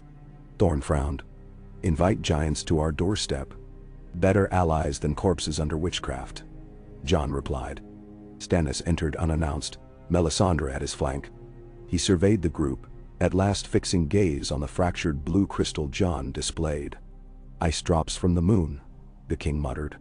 The red woman warned of gems that drink life. Melisandre touched the shard but did not flinch. Scarlet fire reflected in her eyes. Frozen blood of an ancient enemy. It will call to its kin unless swallowed by flame sanctified. Thorn made a sign against evil. We toss it in a furnace. John considered. Or study it. Know your enemy, know their tools. You risk infection of soul. Melisandre warned. Guidance brought us victory. John answered. Caution brings survival. He locked the shard in an iron coffer beneath the rookery, posting guards sworn to silence. That night John stood again upon the wall. Wind raw, wah. In the east, the comet still bled across stars, a long scar luminous red. He imagined Arthur Dayne somewhere beyond, watching. The question of where to place his life remained, but now a second question burned. Where to cast his light so it flared brightest against the dark. Enduro. Winter marched inexorable. By the third month after Carhold, snowdrifts swallowed the King's Road. Food grew thin. Black brothers and free folk labored side by side, hunting elk that strayed south. One dusk a horn blast, single but urgent, summoned John to the Icemark Gate. A small party approached bearing banners defaced in blood. As they drew near, John recognized the seven-pointed star of the faith. Dangling upside down, the leader removed her hood. A tall woman with cropped silver-gold hair, eyes weary as an old sword. Sir Brindis Tarth.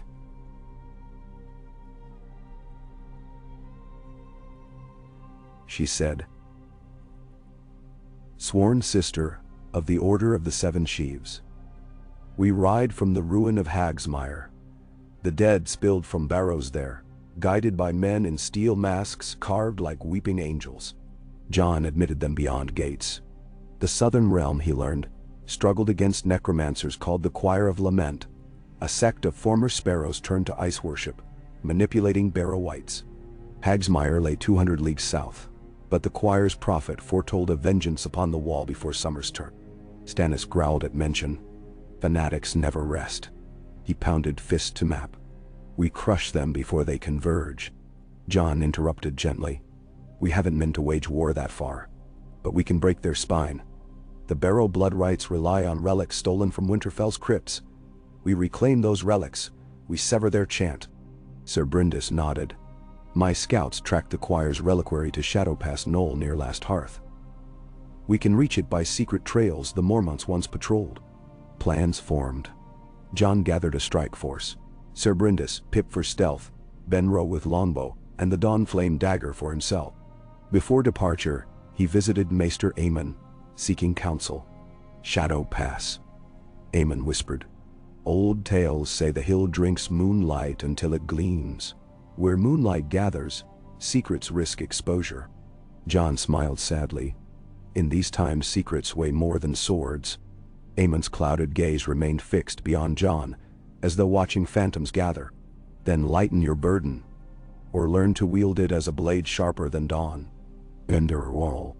They left Castle Black under sleet so fine, it shimmered like diamond dust. The route south skirted ice-choked rivers and haunted villages where windows yawned hollow.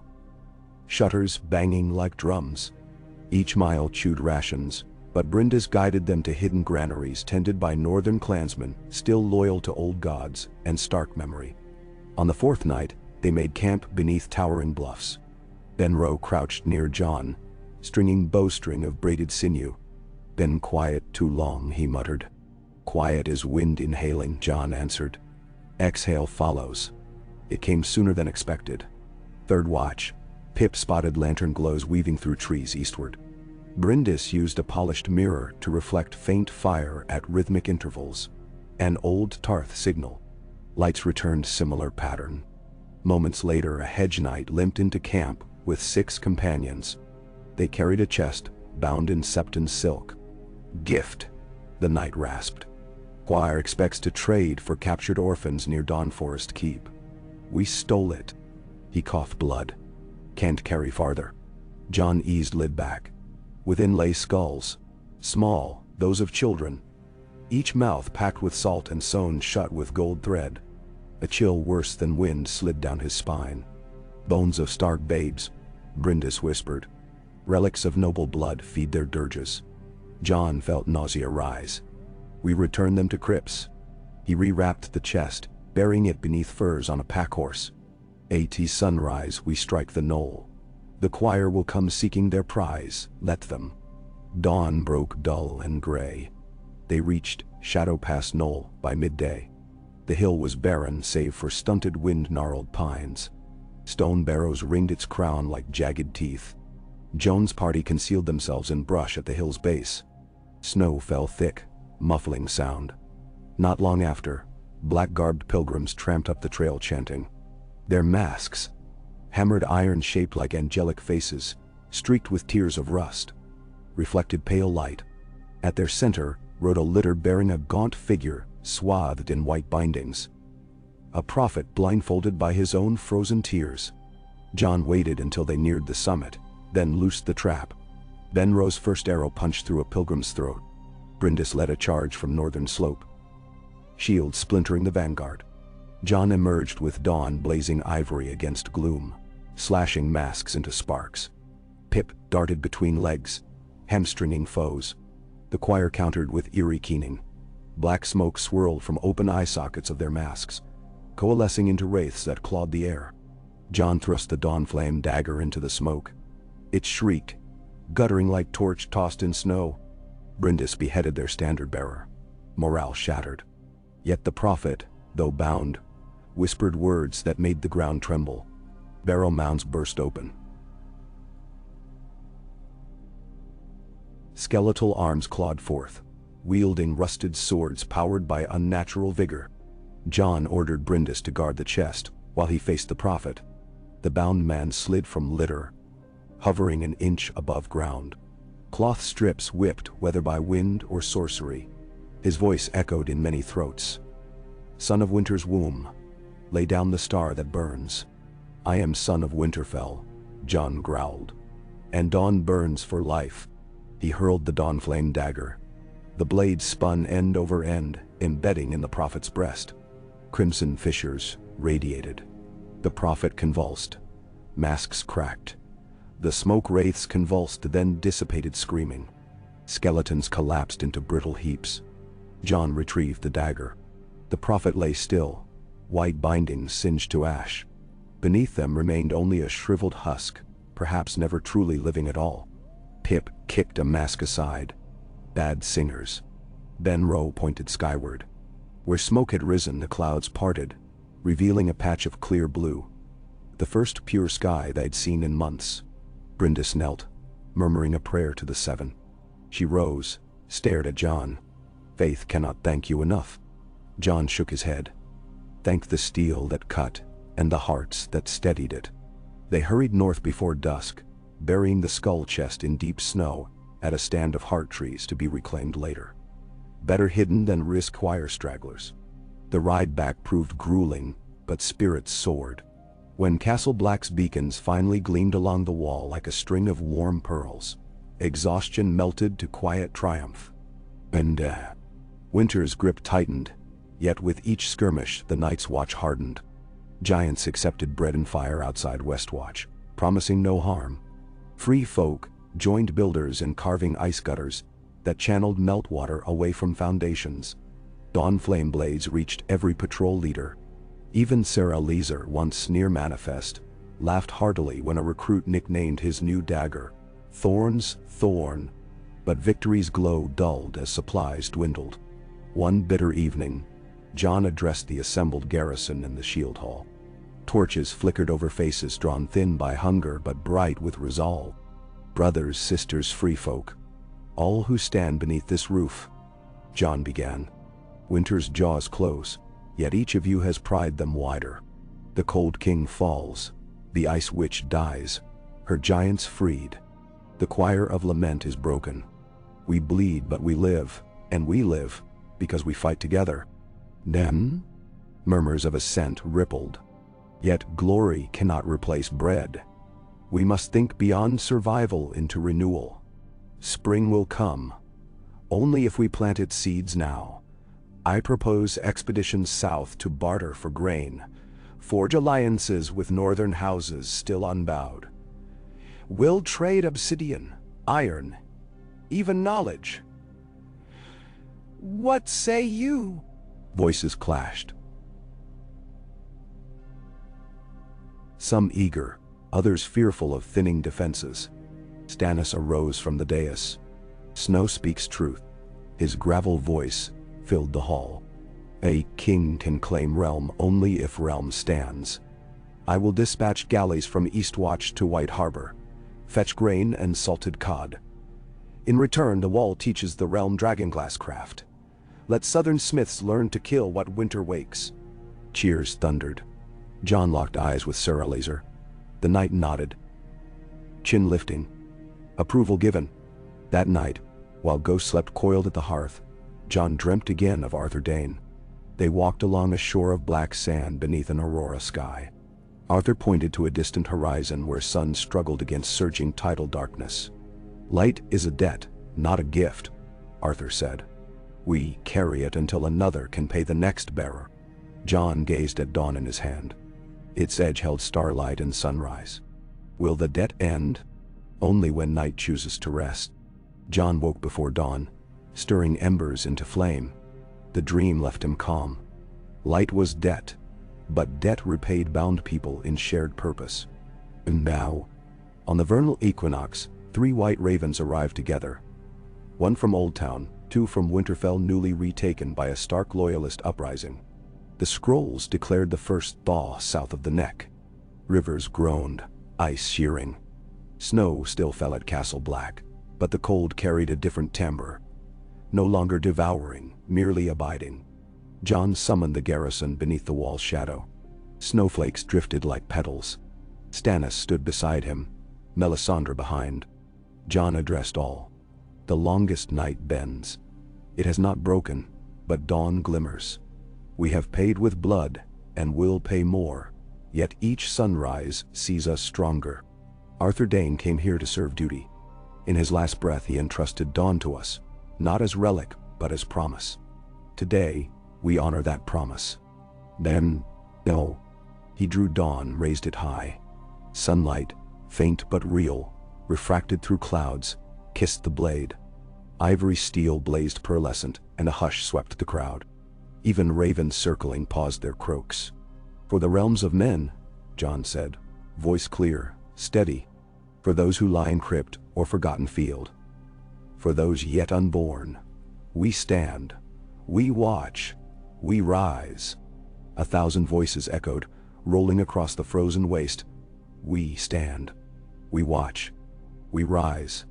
Then, and in that chorus, carried on wind that smelled faintly of distant spring, the night's watch found not an ending, but a beginning. The dawn Arthur Dayne had glimpsed in a bastard's future, now unfolding like the first pale bloom of hope upon a snowbound world. PGSQL. Smoke coiled from every chimney in Castle Black, painting gray ribbons against a sky, the color of old iron. Spring's promise had sounded in the white ravens, but the promise was thin as the broth the kitchen lad doled into cedar bowls. Jon Snow tasted ashes in every sip. Yet along the wall, torches flickered bright, and the brothers of the Night's Watch, sworn and free folk alike, moved with a silent vigor born of shared scars. Dawn remained sheathed at Jon's back, its presence a steady pulse of possibility. Hope, he realized, was not a thing given. It was a discipline, practiced daily like swordwork in the yard. Near the foot of the Lord Commander's tower, 2 giants bent beneath a timber frame, hoisting it into place above the armory's collapsed roof. They grunted in their deep, thunderous tongue while Lyra barked translation from a pile of shingles. The sight would once have frozen Jon with disbelief. Now it simply confirmed his conviction that when survival hinged on unity, every ancient boundary, wall, oath, or prejudice must bend. Ghost patted at his heel, muzzle dusted with rime.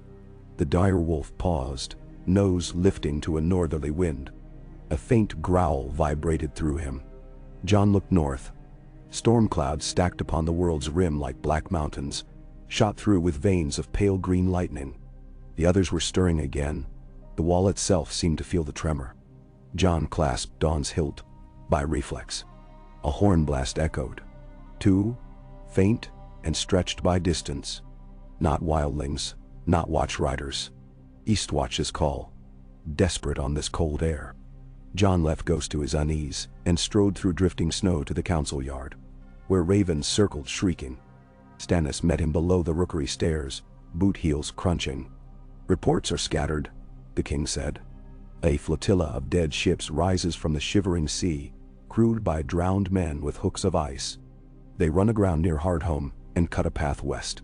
Stannis' face was stone, but his mailed fist trembled. Whether from cold or dread, John could not say. "Hardhome is a tomb. Those creatures collect bodies there," John replied. "If they march, their leader commands new sorcery." He thought of the fractured blue stone locked beneath the rookery. Its pale glow had begun to brighten the prison's seams at night, like trapped moonlight. "We do nothing. We forfeit the coast," Stannis said. "We do more than nothing," John answered. "But we hold the wall first. Giants can't sail. If the dead walk inland, they'll hit Queen's Crown before Castle Black." "Nah." Stannis shook his head sharply.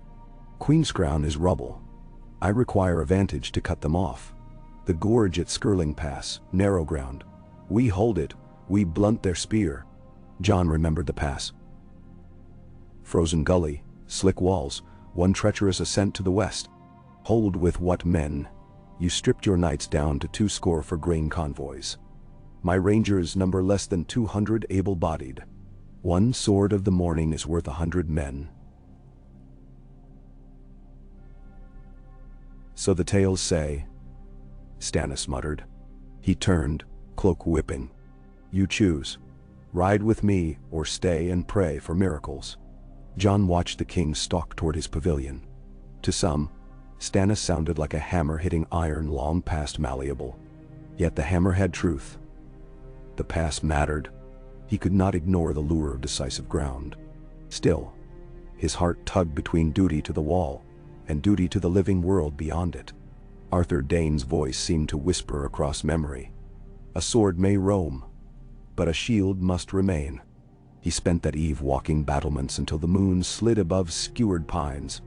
Finally, he summoned Ser Eliezer, Corin Halfhand, Lyra, Ben Rowe, Samwell Tarly, and the wildling chieftain Tormund Giantsbane, recently arrived bearing 30 spears.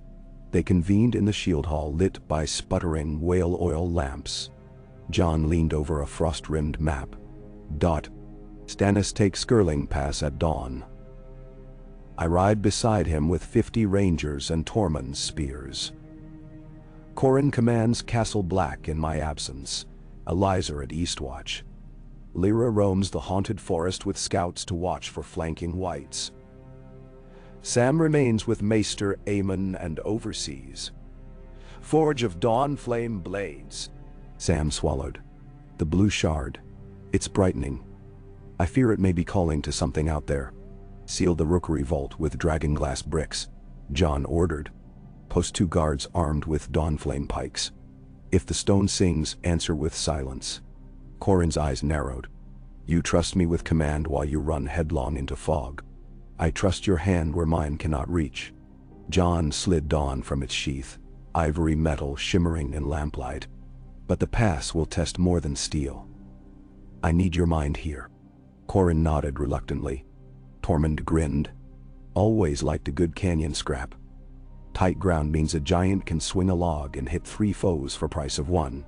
We'll paint the snow red. Then, let's live long enough to wash it away come summer, John said. They clasped wrists each in turn. Brother to chieftain, maester to veteran, giant to ranger. The watch breathed as a single lung. And no. Dawn still hid behind gray wisps when Jon rode south with Stannis' vanguard.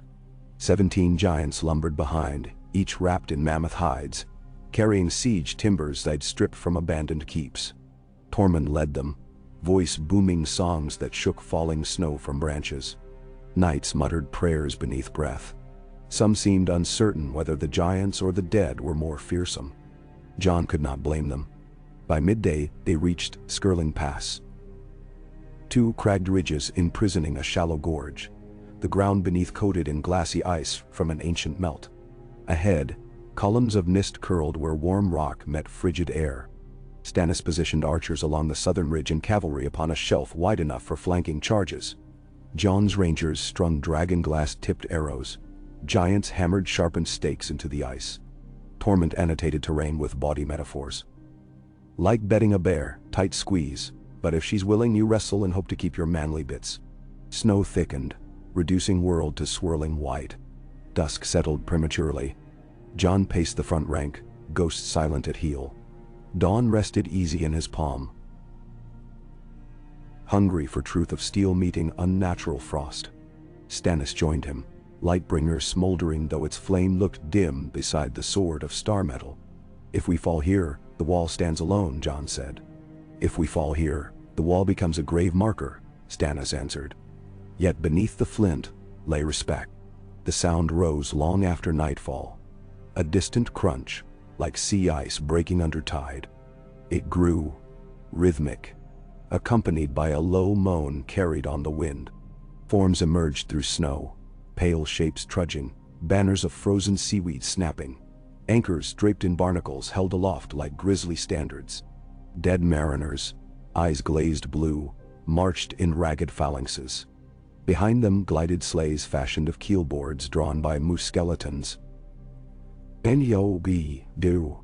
At their center strode a towering figure clad in corroded chainmail, helm molded to resemble a kraken's skull. From each eyeless socket glared sapphire embers. His gauntlet clutched a glaive of barbed ice, its edge steaming blue mist.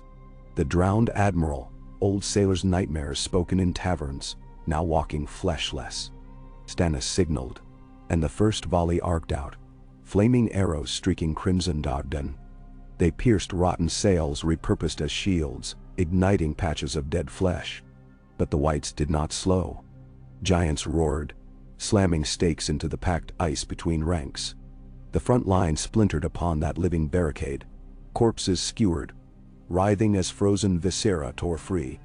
Jon loosed Longclaw from scabbard, raised voice. Loose! Dragonglass shafts hissed overhead. Wherever obsidian kissed bone, whites collapsed, limbs shattering like spun sugar. Yet the drowned admiral raised his glaive, and a wave of black frost surged outward. Arrows mid-flight froze. Shattered, men near the front reeled, skin frosting over. With me, Jon charged. Ghost bolted ahead, fangs bared. Stannis and his knights thundered wider path, Lightbringer spitting sparks. Giants swung logs carved to war clubs, smashing lines of dead sailors. The admiral met a giant's strike with his glaive. Steel shattered, frost racing up the wood, splitting it to shards. The giant roared, frost engulfing arm to shoulder. Jon leapt, dawn humming as it cleaved downward. The glaive parried, sparks of silver starlight meeting blue flame of ice. The ground trembled with the clash. Around them chaos reigned, knights hacking, whites swarming fallen horses, Tormund carving a path of severed limbs. Snow and ice churned to slush beneath spilled ichor. Jon locked with the admiral, each blow exchanging shards of frost and chips of star metal. Dawn's inner glow brightened as though feeding on the cold itself. Jon felt the hilt warm, bones tingling. The admiral hissed, voice like waves under midnight. The sea claims its debt, son of ice. The dawn repays, Jon answered, pivoting. He recalled Arthur's lesson. Wolf circle, test, then strike. He feinted high, rolled beneath answering arc, rose inside guard. Dawn's tip met the blue glare where eyes might once have been. Light erupted, brilliant white eclipsing night. The admiral staggered, ice helm cracking, releasing geyser of dark water that hissed into steam. One final thrust pierced through to spinal frost. The figure crumbled, armor caving around absence. A boom reverberated. The whites near him convulsed, collapsing in heaps. Knights cheered. Wails of dying echoed.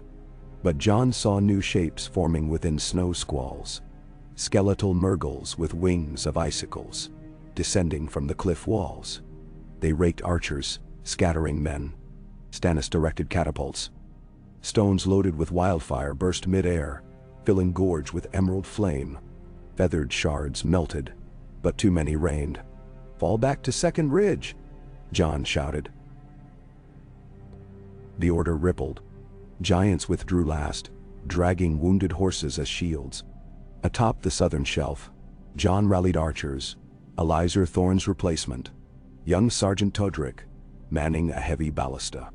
They loosed a javelin tipped with dawn flame alloy. It punched through 3 Murgles, exploding on the far cliff in a cascade of white feathers and frost dust. Snow eased. Dawn's light faded to gentle pearl. Wind carried only distant moans. The dead line retreated, dragging remains of their admiral. On the ridge floor lay perhaps 400 corpses that would not rise again. Among them, 20 living brothers, 6 knights, 3 giants, sacrifices measured in blood and frost-bitten tears. Stannis approached John at dawn. Lightbringer no longer glowed, its flame quenched. "The gorge holds," he said, voice raw. "But we cannot linger." Another host gathers at the shore. John wiped blood from his brow.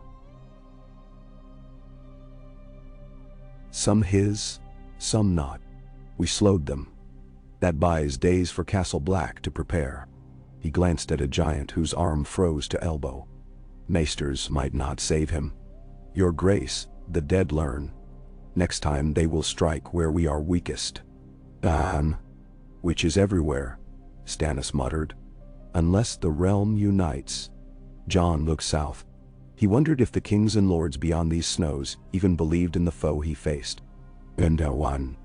They returned to Castle Black battered, greeted by silence too heavy. Corin met John beyond the tunnel, face stern. "The blue shard shattered its vault last night," he said without preamble. "We heard the explosion from atop the wall. No one harmed, but the iron box melted open. Guards found scorch marks like talons of light." Joan's heart dropped. "Where's the shard now?" "Gone." Corin motioned to a burlap sack he carried. Within lay charred fragments, edges fizzing faint azure sparks. "Sam believes the shard answered its brethren, perhaps the Admiral's weapon. When you slew him, some tether snapped." Corin kicked snow.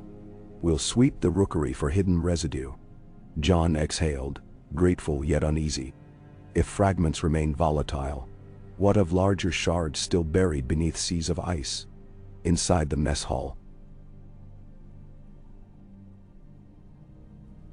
survivors shared thin ale, while Tormund boasted of giant valor. Ser Elizur limped in from Eastwatch, beard icicled, reporting the coast remained clear for now. Sam presented new blades, fire opal striations glowing faint red. He carved a roast bird with one, feather and bone alike, sliced clean. "We named them Dawnfangs," Sam announced, cheeks flushed. John managed a weary smile. "May they bite deep." That evening, Squire Dalbridge brought a raven from Winterfell. No, from newly crowned Queen Sansa Stark. The northern lords, rallied by her and Sir Davos, pledged grain and men. They marched to Moat Cailin, clearing swamps of reavers and preparing wagons north. Sansa's scroll ended. "Hold the dawn for us, brother. We bring the day." Dawn's hands trembled. He had not wept in months, but tears warmed frost-bitten cheeks. And now, 3 fortnights passed in restless toil. Grain convoys arrived. Mills turned again. Men trained with Dawnfangs until arms ached. Giants learned the longbow, drawing ropes thicker than a man's thumb. Sam and Maester Aemon devised signal mirrors reflecting sunlight to confuse white swarms. Children of the free folk carried messages along secret tunnels. In the midst, Sam deciphered final stanzas of the Valyrian text. John found him one midnight in the library, candles guttering. Sam's eyes red-rimmed, but alive with revelation. It speaks of a final communion.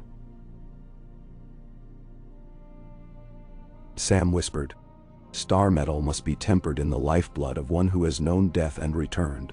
Only then does it forge dawnfire unquenchable." John stiffened. "I have not died. But you have bled for all. That may suffice." Still, the ritual. Footsteps thundered outside. Lyra burst in. Rider from Queen's Crown. Whites swarm the ruined holdfast, lulled by an ice sorcerer cloaked in shadows. They carved sigils in the snow. This. She held a scrap. A sigil shaped like a seven-pointed star inverted, weeping tears of ice. The choir of lament reborn. John cursed softly. "We killed their prophet, but not the faith." He strapped on. "Sam, tell the smiths. We reforged Dawn's twin tonight." Sam's face paled. "Your blood. Kings bleed, bastards bleed." "I'll bleed for Dawnfire if need be." Corin prepared a column of riders. Sir Brindis, Ben Rowe, Pip, Tormund Lyra, and 40 more. They left under starlight, ghosts scouting ahead. Snow fell in lazy spirals. The road to Queen's Crown wound through charred farmsteads, where skeletal ash trees rattled. They arrived before dawn's first blush. The holdfast's broken tower jutted like a rotted tooth. Around it milled hundreds of whites, seething symbols into drifts. Above, aurora threads twisted in unnatural spiral, feeding the sigil's outline. At the center stood a robed figure. The crying Septon, once a sparrow preacher, now half white, tears of ice forever falling. John felt dawn vibrate faintly. He addressed his company. "We break their circle, destroy sigils, scatter whites. The crying Septon is mine." They loosed. Giants roared, barreling through trenches, crushing whites underfoot. Pip and Brindis led flanking archers, arrows popping skulls. Ben Rowe scaled a remaining parapet, sniped the whites painting runes. John closed on the crying Septon. Each step nearer chilled marrow. The Septon raised hands. Tears froze mid-air, becoming shards that shot forward. John sliced them, shards exploding into glassy dust. The Septon intoned hymn of sorrow, and white acolytes formed wall. Dawn flashed, carving path of white flame. Ghost leapt, ripping throats. John reached the heart of the sigil. Snow-stained azure where ice tears fell. He drew dagger of dawn flame forged with his blood hours earlier. Edge pulsed dim red. He stabbed it into sigil's center. Snow hissed, melting. Edges of runic circle faltered. The crying Septon screamed, voice cracking. John swung dawn. Blade intersected wailing mouth. Brightness flared. The Septon disintegrated, body unraveling into mist that fled skyward, leaving frozen tears to clatter like crystal rain. A boom thrummed through ground. Aurora spiral collapsed. Whites locked mid-stride fell limp.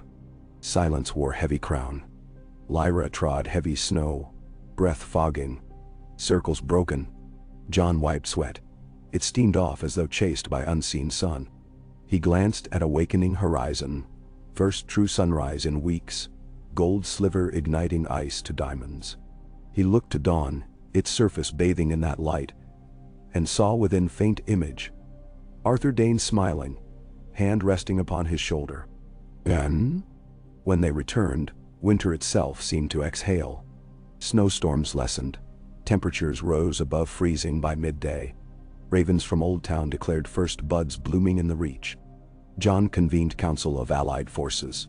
Night's Watch, Stannis Knights, Giants, Free Folk, Northern Bannermen under Queen Sansa, and Marshmen from Greywater. They filled the courtyard in rows, banners fluttering. Direwolf, Crowned Stag, even broken sunburst of House Dayne flown by a single Dornish rider, come across half a continent to honor Arthur's memory.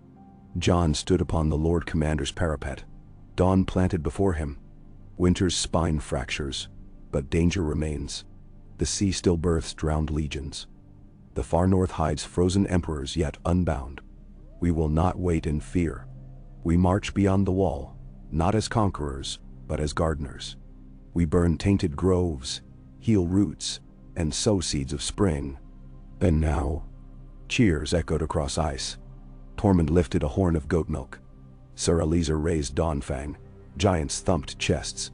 Even Stannis allowed a ghost of smile. Preparations consumed a moon.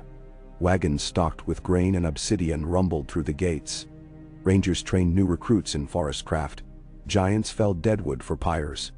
Sam completed translation of the Valyrian prophecy and found its final line. When dawn walks the wall, night turns its face and goes seeking gentler graves. Dayne? Dawn walked indeed. Jon personally led the first host north across the Milkwater, dawn blazing white in mist. Beside him rode Lyra, Sam, Ghost, Tormund, Bryndis, and Sir Eliezer. Behind marched 300 rangers, 200 free folk, 20 giants, and a dozen sworn knights. Above soared ravens and wargs in spirit, watchers of old gods. They journeyed days unopposed, burning white nests, freeing scattered clans who'd fled to caves. At the northern edge of the Frostfangs they discovered an ancient weirwood grove encased in crystal ice. Within its heart pulsed a monolith of blue larger than any shard yet seen. Jon's breath caught. The ice heart of legend, a living fragment of frozen comet once worshipped by the others. Sam shivered. If they reclaim that, winter may never loosen. Jon dismounted, approaching the ice heart. Images flickered across its surface. Memories of Night's Watch brothers fallen. Arthur Dayne's final stand, Ned and young Jon watching snowfall at Winterfell. The stone read his soul, tempted with reunion, quiet, rest. Jon lifted Dawn. I place my light here, he whispered. He drove the dawn flame dagger into a fissure near the base. Heat radiated, cracks widening. Red veins spidered, meeting white star-metal blade of dawn. Light burst forth, brighter than noon sun, blinding. When his vision cleared, Iceheart lay shattered, shards melting into ordinary water that flowed into thirsty earth. A hush settled. Snowflakes drifted, then slowed, then ceased. Clouds parted, revealing sky, pure and blue. Birdsong, real and living, trilled from branches. Giant Mag the Younger gasped, pointing. Green leaf buds sprouted upon a withered weirwood limb. Tormund laughed, a great roaring belly laugh. Look there, Crowboy. You stabbed winter itself. Sam wept openly, glasses fogging. Lyra knelt, pressing palm against softening earth. Sir Eliezer exhaled as though decades of bitterness blew out with breath. Jon sheathed Dawn. He felt lighter, yet wearier than ever. The debt of light had cost scar and blood, but some ledger deep within the world tallied in their favor.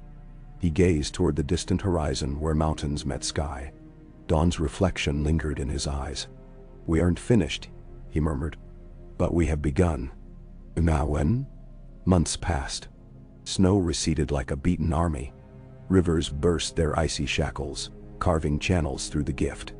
At Castle Black, seedlings planted in peat pots took root in thawed soil. Free folk built cabins along the south slope, pledging tithe to watch for seed grain. Sansa's envoys negotiated new charters, holdfasts beyond the wall to house pioneers, all sworn to defend realm against return of the night. Jon met Queen Sansa on the wall's crest beneath spring sun. She wore direwolf fur mantle ornate with red silk, yet her smile carried childhood warmth.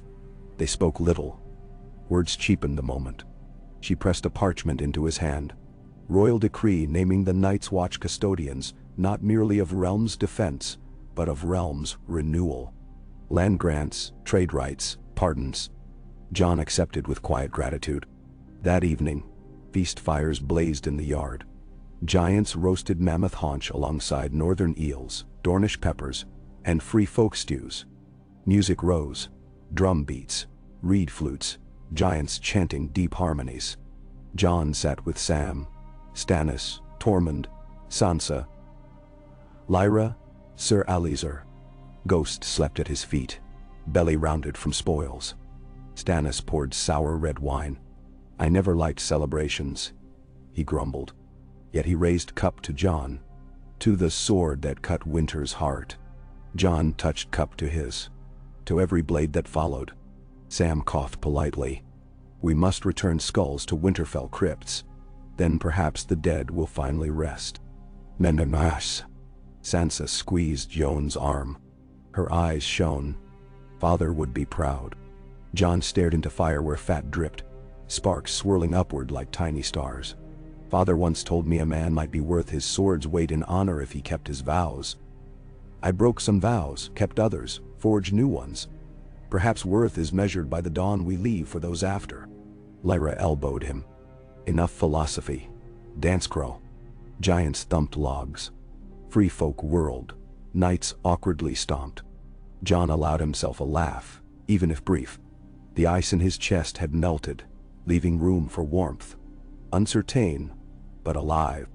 And now, spring deepened into summer.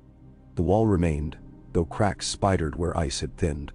Builders patched with stone, flown from Sansa's new quarries. Dawn hung above the high hearth in the Lord Commander's solar, yet Jon wore it whenever he patrolled. Each dawn, he touched hilt, feeling faint heartbeat. The blade still whispered Arthur Dayne's lessons, now gentle like old friends sharing dawn light. One twilight, Jon and Sam walked the new orchard south of Mole's Town. Blossom petals drifted. Sam's scratched beard grown bushy. Do you ever think about what lies beyond seasons? What civilization becomes now that we've tasted oblivion? Jon considered rows of saplings. I think of children who won't recall what we endured. They'll read songs calling it Long Night 2 or some grand title. But they'll sleep beneath roofs knowing snow is only snow. Sam smiled. The maesters will argue over details, but I'll write it true. Arthur Dayne guiding Jon Snow, dawn flame shaping future. Jon clasped his friend's shoulder. Right heroes of every name. Lyra, Tormund, Eliezer, Ben-Ro, the giants. No single sword cut Winter alone. Menso. Petals fluttered. Jon caught one. White, tinged pale pink. He wondered if Arthur Dayne would have walked through orchards such as this had the realm allowed peace. Maybe his spirit did now, lingering in gentle wind. And years later, sailors still whispered of drowned admirals and ice witches, but fear faded like old scars. Trade ships sailed from Eastwatch to White Harbor, bearing marmalade silver and obsidian jewelry. The choir of lament lingered in corners of broken keeps, singing laments none heeded. Giants guarded passes, tolling travelers with songs. Free folk children learned letters in classes taught by knights watch tutors. Among them, a boy named Edric Dayne, Arthur's cousin thrice removed, trained under Jon's watchful eye. One dusk Edric asked, "My Lord Commander, is it true you once spoke to my cousin's spirit?" Jon considered the setting sun. I spoke to what remained of his courage, in myself, and in every soul who carried it forward. Perhaps that is what spirits become. The courage we remember. Edric nodded, eyes aflame. He gripped a practice sword wrapped in leather to mimic Dawn's balance. Jon corrected his stance. Weight on back foot, wolf circle. The boy lunged, parried, found balance. Nearby, apple trees heavy with fruit rustled in breeze, scented with earth and promise. Somewhere far north, glaciers calved into seas, but tides did not carry armies of the dead. Not this summer. Not, perhaps, for lifetimes. Jon exhaled, letting weight spill from shoulders. Night would fall, as night always falls, but morning waited impatiently just beyond. And when it came, swords of star metal, hearts of dawn flame, and memories of a sword of the morning, would greet it like old friends on a road newly cleared of ice. Atop the wall's highest tower, the banner of the Night's Watch snapped in warm wind beneath a sky alive with constellations no longer veiled in aurora storm. Black cloth, white field, and in its center, not the seven-pointed star nor crowned stag nor direwolf, but a simple blazing sunburst. Arthur Dayne's fallen sigil reborn as emblem of unity.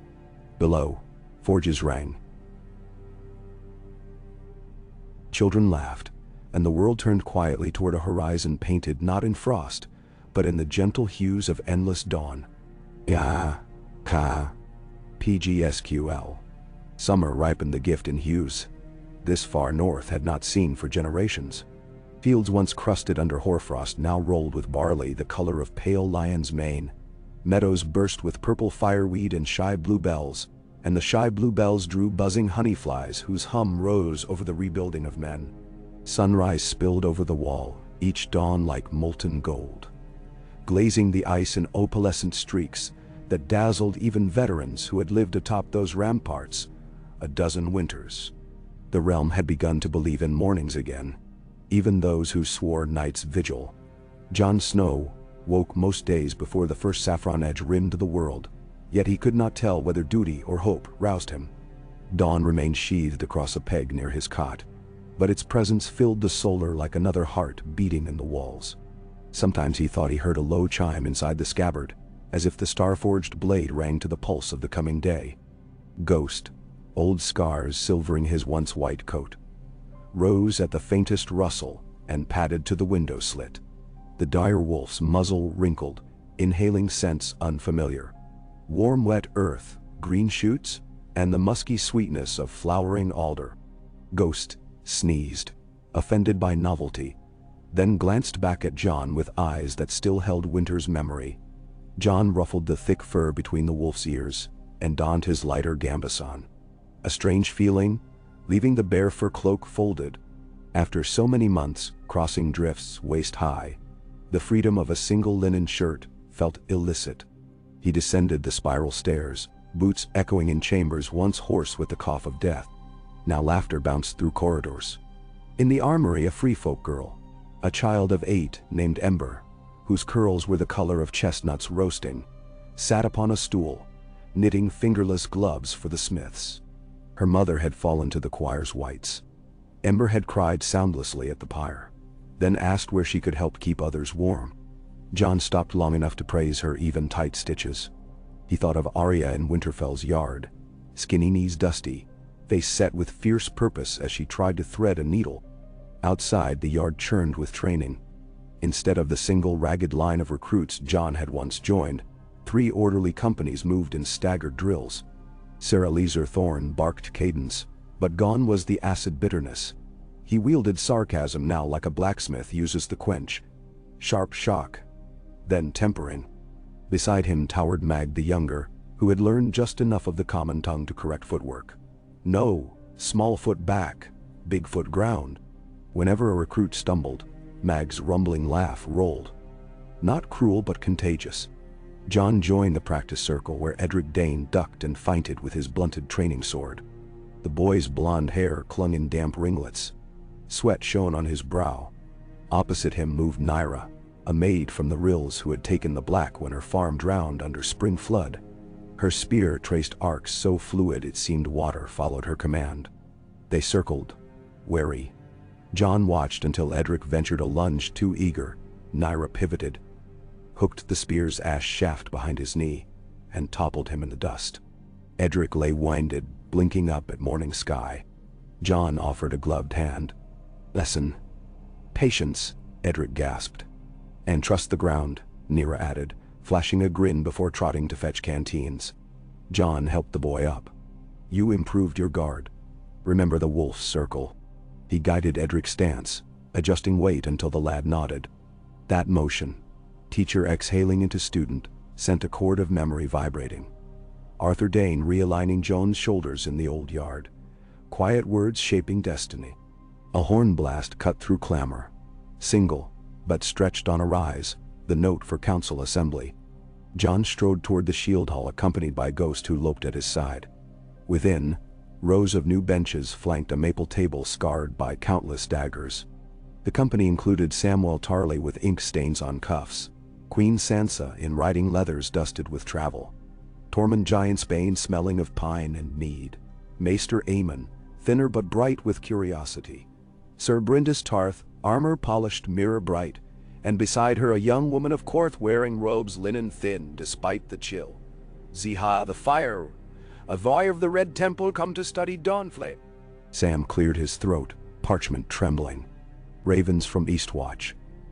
Sails on the horizon 3 days ago. Warships of the Stepstones, flying the banner of the Golden Company. Captain claims they seek trade rights for obsidian in exchange for coin and saffron. His eyes flick to John. They bring elephant calves. For peace, they say. Tormund guffawed. Elephants on ice? I once tried to ride a moose across a frozen river. River ate him and near ate me. Sir Brindis' expression remained stone. The Golden Company swore for Cersei Lannister against my liege, then fled at Blackwater. Their friendship is a coin minted on one side only. Sansa tapped gloved fingers. We cannot afford new wars. But coin buys granaries and iron mines. The North must rebuild. Besimshar. John listened, absorbing currents. East trade meant exposure. Golden Company had known necromancers before. Yet elephants might haul stone for wall repairs. He weighed each risk against each hunger. After a moment he said, "Invite them to Eastwatch. No closer. We provide obsidian ore, unshaped, useless without our furnaces. In return they deliver food, seed, timber, and they leave a younger calf as surety until the contract proves true." Tormund slapped knee, laughing. "A crow who bargains elephants like chickens. I'll pay good horn of mead to watch southern sellswords wrangle a half-grown tusker on a winter pier." "Nan?" Sansa inclined head, smile soft. "Fair." Next Sam unrolled second scroll. Less pleasant. Scouts mapping the haunted gorge found fissures venting cold vapors. Tracks of small creatures. Ice mice by their description. Scurry out, freeze crops overnight. Could signal deeper glaciers shifting. John remembered the ice heart. Though shattered, echoes remained beneath crust. "Send Master Pylos with smiths to mine dragonglass veins near the vents," he said.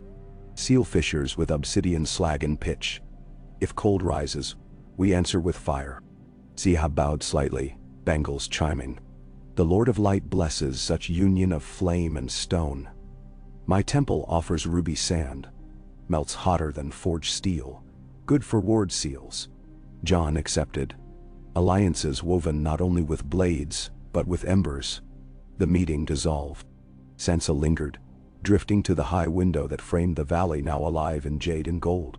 "It still astonishes me," she murmured. "I feared I'd never see green again, not truly." "Green returns," John said, "but winter is patient." She studied his face. "You fear it will come back. It always returns. The question is whether we greet it prepared." Sansa touched his arm. "You carry every burden until it burrows like a thorn. Let some weight fall upon the realm. We are many shoulders now." He managed a faint smile. "Some thorns grow into rose bushes." She rose on tiptoe, placed a sisterly kiss upon his cheek. "Grow one yourself." Then she left, guards trailing. John descended to the yard where smith hammers rang. Donal Noy's apprentice, now Master Rays, supervised a dawn flame pour. Molten alloy sluiced into sword molds under Ziha's watch, the flames tinted ruby by her sand. John watched the orange glare dance on faces of black brothers and free folk alike. Fire had once been a thing of terror, wild, hungry, unruled. Now it forged guardians. And late that afternoon, John and Sam saddled horses for a ride to Mole's town fields. Ghost trotted ahead, scattering hares from hedgerows. They passed rows of peasants bending to weed barley shoots. Among them toiled recruits off duty, sweating but whistling. No boundary separated cloak color or provenance. The world had remade them neighbors. At a rise overlooking a nascent orchard, Sam reined in. "This is where the ice heart melted," he said. "Funny. I expected nothing would grow. Soil salted by centuries of cold, yet thousands of seedlings spouted." John dismounted, kneeling to touch black soil crumbling between his fingers. Maybe the ice heart wasn't only curse. Maybe it preserved seeds too long dormant. Sam examined ledger. "We'll harvest 15 wagons of apples next autumn, if weather stays kind. Enough cider to keep spirits high even should winter test us again." He shut the book. "And the temples of Aralor send healers for any brewing malady." John rose.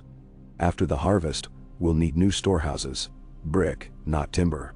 They continued south until they reached the grove where the choir's stolen skulls had been interred beneath heart trees. Now a ring of carved wooden markers encircled a low mound. Wild violets peppered the grass. Breezes carried resin scent from candlepine torches placed by mourning families. John knelt and traced one carving, a direwolf's head intertwined with sunburst. I promised we would restore their rest. Sam lowered voice. Word spreads of what you did. The small folk call you Warden of Dawn. John shook head. Names weigh heavier than swords. Heavier, perhaps, Sam answered, yet they cut deeper if cast aside. Wear the name lightly, but wear it. And on the season's longest day, Eastwatch's bells echoed thrice, not in warning, but triumph. The Golden Company, convoy anchored with sails, trimmed gold black. John traveled by coast road beside Stannis, Lyra, and Sir Brindist. They found the harbor alive with color. Sailors unloading crates of saffron, bales of Dornish cotton, barrels of olive oil. In return, Night's Watch wagons stacked with obsidian ingots awaited. The Sellsword envoy, a smooth-cheeked man named General Strickland's nephew, approached with measured courtesy. Elephants aboard as promised, he declared, sweeping a silk cloak. 2 calves, both healthy. John inspected the creatures, a young bull and cow, eyes bewildered by briny wind. Giants cooed at them, gently scratching behind ears. Mag the younger attempted to feed one an onion. The calf sneezed, onions tumbling into the sea. Laughter erupted. Contract signed, John ordered the calves stabled in reinforced paddocks near Queen's Crown where warm springs bubbled. Gentler climate. Sellswords departed under watch. Later, John confided to Brindis, "We shall keep our ingots raw as sand. If they betray us, they gain rocks." She smirked. "They won't dare." Word of a sword that broke winter travels across all seas. Bendawash. Bendrau. Autumn breezes whispered through thinning leaves. John stood on a scaffold connecting rebuilt towers, surveying a horizon bruised purple. Giant stone blocks, quarried south, lay ready to buttress cracked ice segments. Elephants hauled them in harness guided by stable lads. The calves had grown. Their trunks snuffled frost with surprising delight. Ghosts chased snowflakes that drifted prematurely, just a reminder from the old world not to forget. Work paused when a strange bird appeared, larger than any raven, plumage opalescent. It landed on Dawn's hilt, eyes reflective silver. Maester Aemon later identified it as a moon harrier, long thought extinct, driven north by shifting weather. Its arrival signaled ecological renewal. John stroked its feathers and released it skyward. It soared above the wall and vanished into clouds glowing rose gold at dusk. Below, Sam hurried with scroll. Letters from King's Landing. Lord Gendry Baratheon invites Night's Watch representation at Harvest Court. "We are sworn to the wall," John answered. "He offers steel, glass, maesters, and scholars in exchange for lessons on giant diplomacy." Sam spread map. Got. Imagine giants building causeways through Blackwater Marsh. Trade routes reopened. John reflected. Arthur Dayne had shown how swords strike, but also how legend inspires. Send emissaries, he decided. Not kings or commanders, but 2 builders and a free folk elder giant named Hrag Gai. Let them see steel calloused by ice and hearts thawed by dawn. And now, winter returned subtly 3 years later, creeping on quiet souls. Frost-trimmed meadows, but the sun still warmed midday. Snowstorms struck then melted, cycles shorter. The watch remained ready. Dawn hung ever bright, its pearly sheen absorbing pale daylight, as if sipping memory. Jon's hair had gray at the temples now. Scars cross-hatched his knuckles. He trained Edric Dayne each dawn, the boy now near man grown. One morning, Edric brought alarming news. Free folk scouts spotted crystal shards protruding from a distant glacier, fragments of some larger heart stirred by subterranean quake. John recalled shattered Iceheart and felt familiar tension coil. He summoned council quickly. We cannot allow new shards to gather power, Maester Aemon warned. Fractures may call lost spirits, reknitting frost magics. Sam nodded. We must contain them with dawnflame netting, then melt them. Jon prepared expedition. Tormund accompanied with 100 spears. Sir Bryndis, Edric, and 15 giants eager for another bout with ice. They sled north across rolling white plains under aurora veils that now shimmered only faintly, pale ghosts of their former terror. At the glacier's foot lay spires of blue glass jutting like knives. Between them pulsed azure glow reminiscent of the Ice Heart. Jon approached with caution, dawn unsheathed. The blade glowed lavender near the shards. Sam, wielding a measuring rod of dawn flame, recorded that heat radiated inward, not outward. These shards drink warmth, Sam whispered. If left, they'll seed fresh winter. Giants hammered stakes. Rangers toiled stringing dawnflame wire mesh. Ziha, who had insisted on joining, scattered ruby sand along trenches. Finally, Jon stepped within mesh ring, dawn raised. He slashed at central shard. Metal met crystal. A ringing like distant bells rippled outward. Shards fractured, but within the cracks, a shadowy figure stirred. Outline of a woman carved of ice, eyes hollow. It reached toward him with arms like icicle talons. The woman's voice slid like wind through bare branches. You broke my heart and left its song unsung. Jon's blood chilled. This was the remnants of the Ice Witch, the echo of her will. He steadied mind, remembered Arthur's final counsel. Ask not where you place your life, but your light. Your song ends. Jon answered softly. He plunged dawn through the shadow. Light blazed. Solvent white.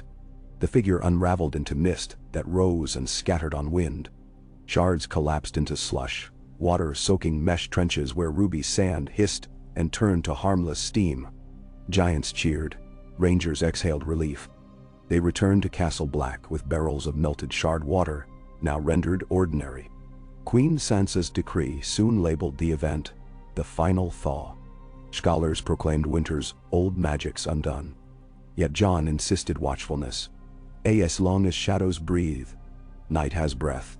Now. Decades later, old men told children of the long night's return. How the walls sang with dawnlight and giants danced with sellsword elephants. In the shadow of those stories, grain silos swelled, and orchards fruit-laden bowed branches. Free folk bearded scholars lectured at the citadel on ice ecology. Maesters in gray robes lived seasons at the wall, studying star metal forging. Jon walked ramparts with Edric, now Sir Edric Dayne, first ranger. Ghost, muzzle whitening, paced slow but proud. Jon no longer commanded daily. He served as Lord Protector, a title gifted by combined vote of Watch and North, though he seldom used honorific. Edric gestured to distant peaks washed crimson by sunset.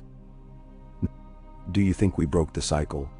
Jon rested forearms on warm stone patched with granite, not ice. Cycles bend but persist. One day, winter may rise, but next time, the world will not be caught sleeping. He glanced at dawn. The blade's sheen remained bright, yet subtle striations of rose gold streaked the metal. Sunset hues folded within. He wondered if those hues grew deeper each season, sipping dawn after dawn until the sword itself contained memory of every morning since it fell from the sky. When dawn walks the wall, night turns its face. Edric quoted. That prophecy came true. Prophecies rarely end, Jon said. They evolve with the people who heed them. Far below, children played tag around elephant calves born in spring. Squealing with glee, a giant carpenter shaped timber beams for a schoolhouse. Sam, Grand Maester now, crossed the yard balancing scrolls. Ziha instructed apprentices in fire sand safety. Sparks flicking. The world was imperfect. Scars deep. Memories dark, but the future looked back at those scars with knowledge rather than dread. Jon felt weight lift like melting snow sliding from eaves. He closed eyes, breathed peat smoke, Apple blossom, ocean brine.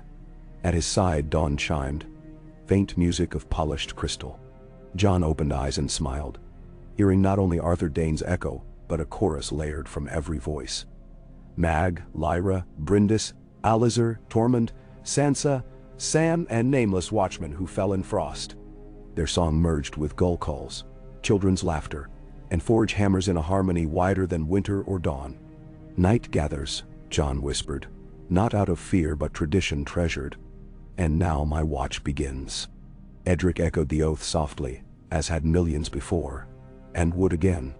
They leaned together on the parapet, two silhouettes under evening's first stars, guardians of a realm learning that the brightest morning is forged from the longest night, and every rising sun a blade renewed in borrowed light.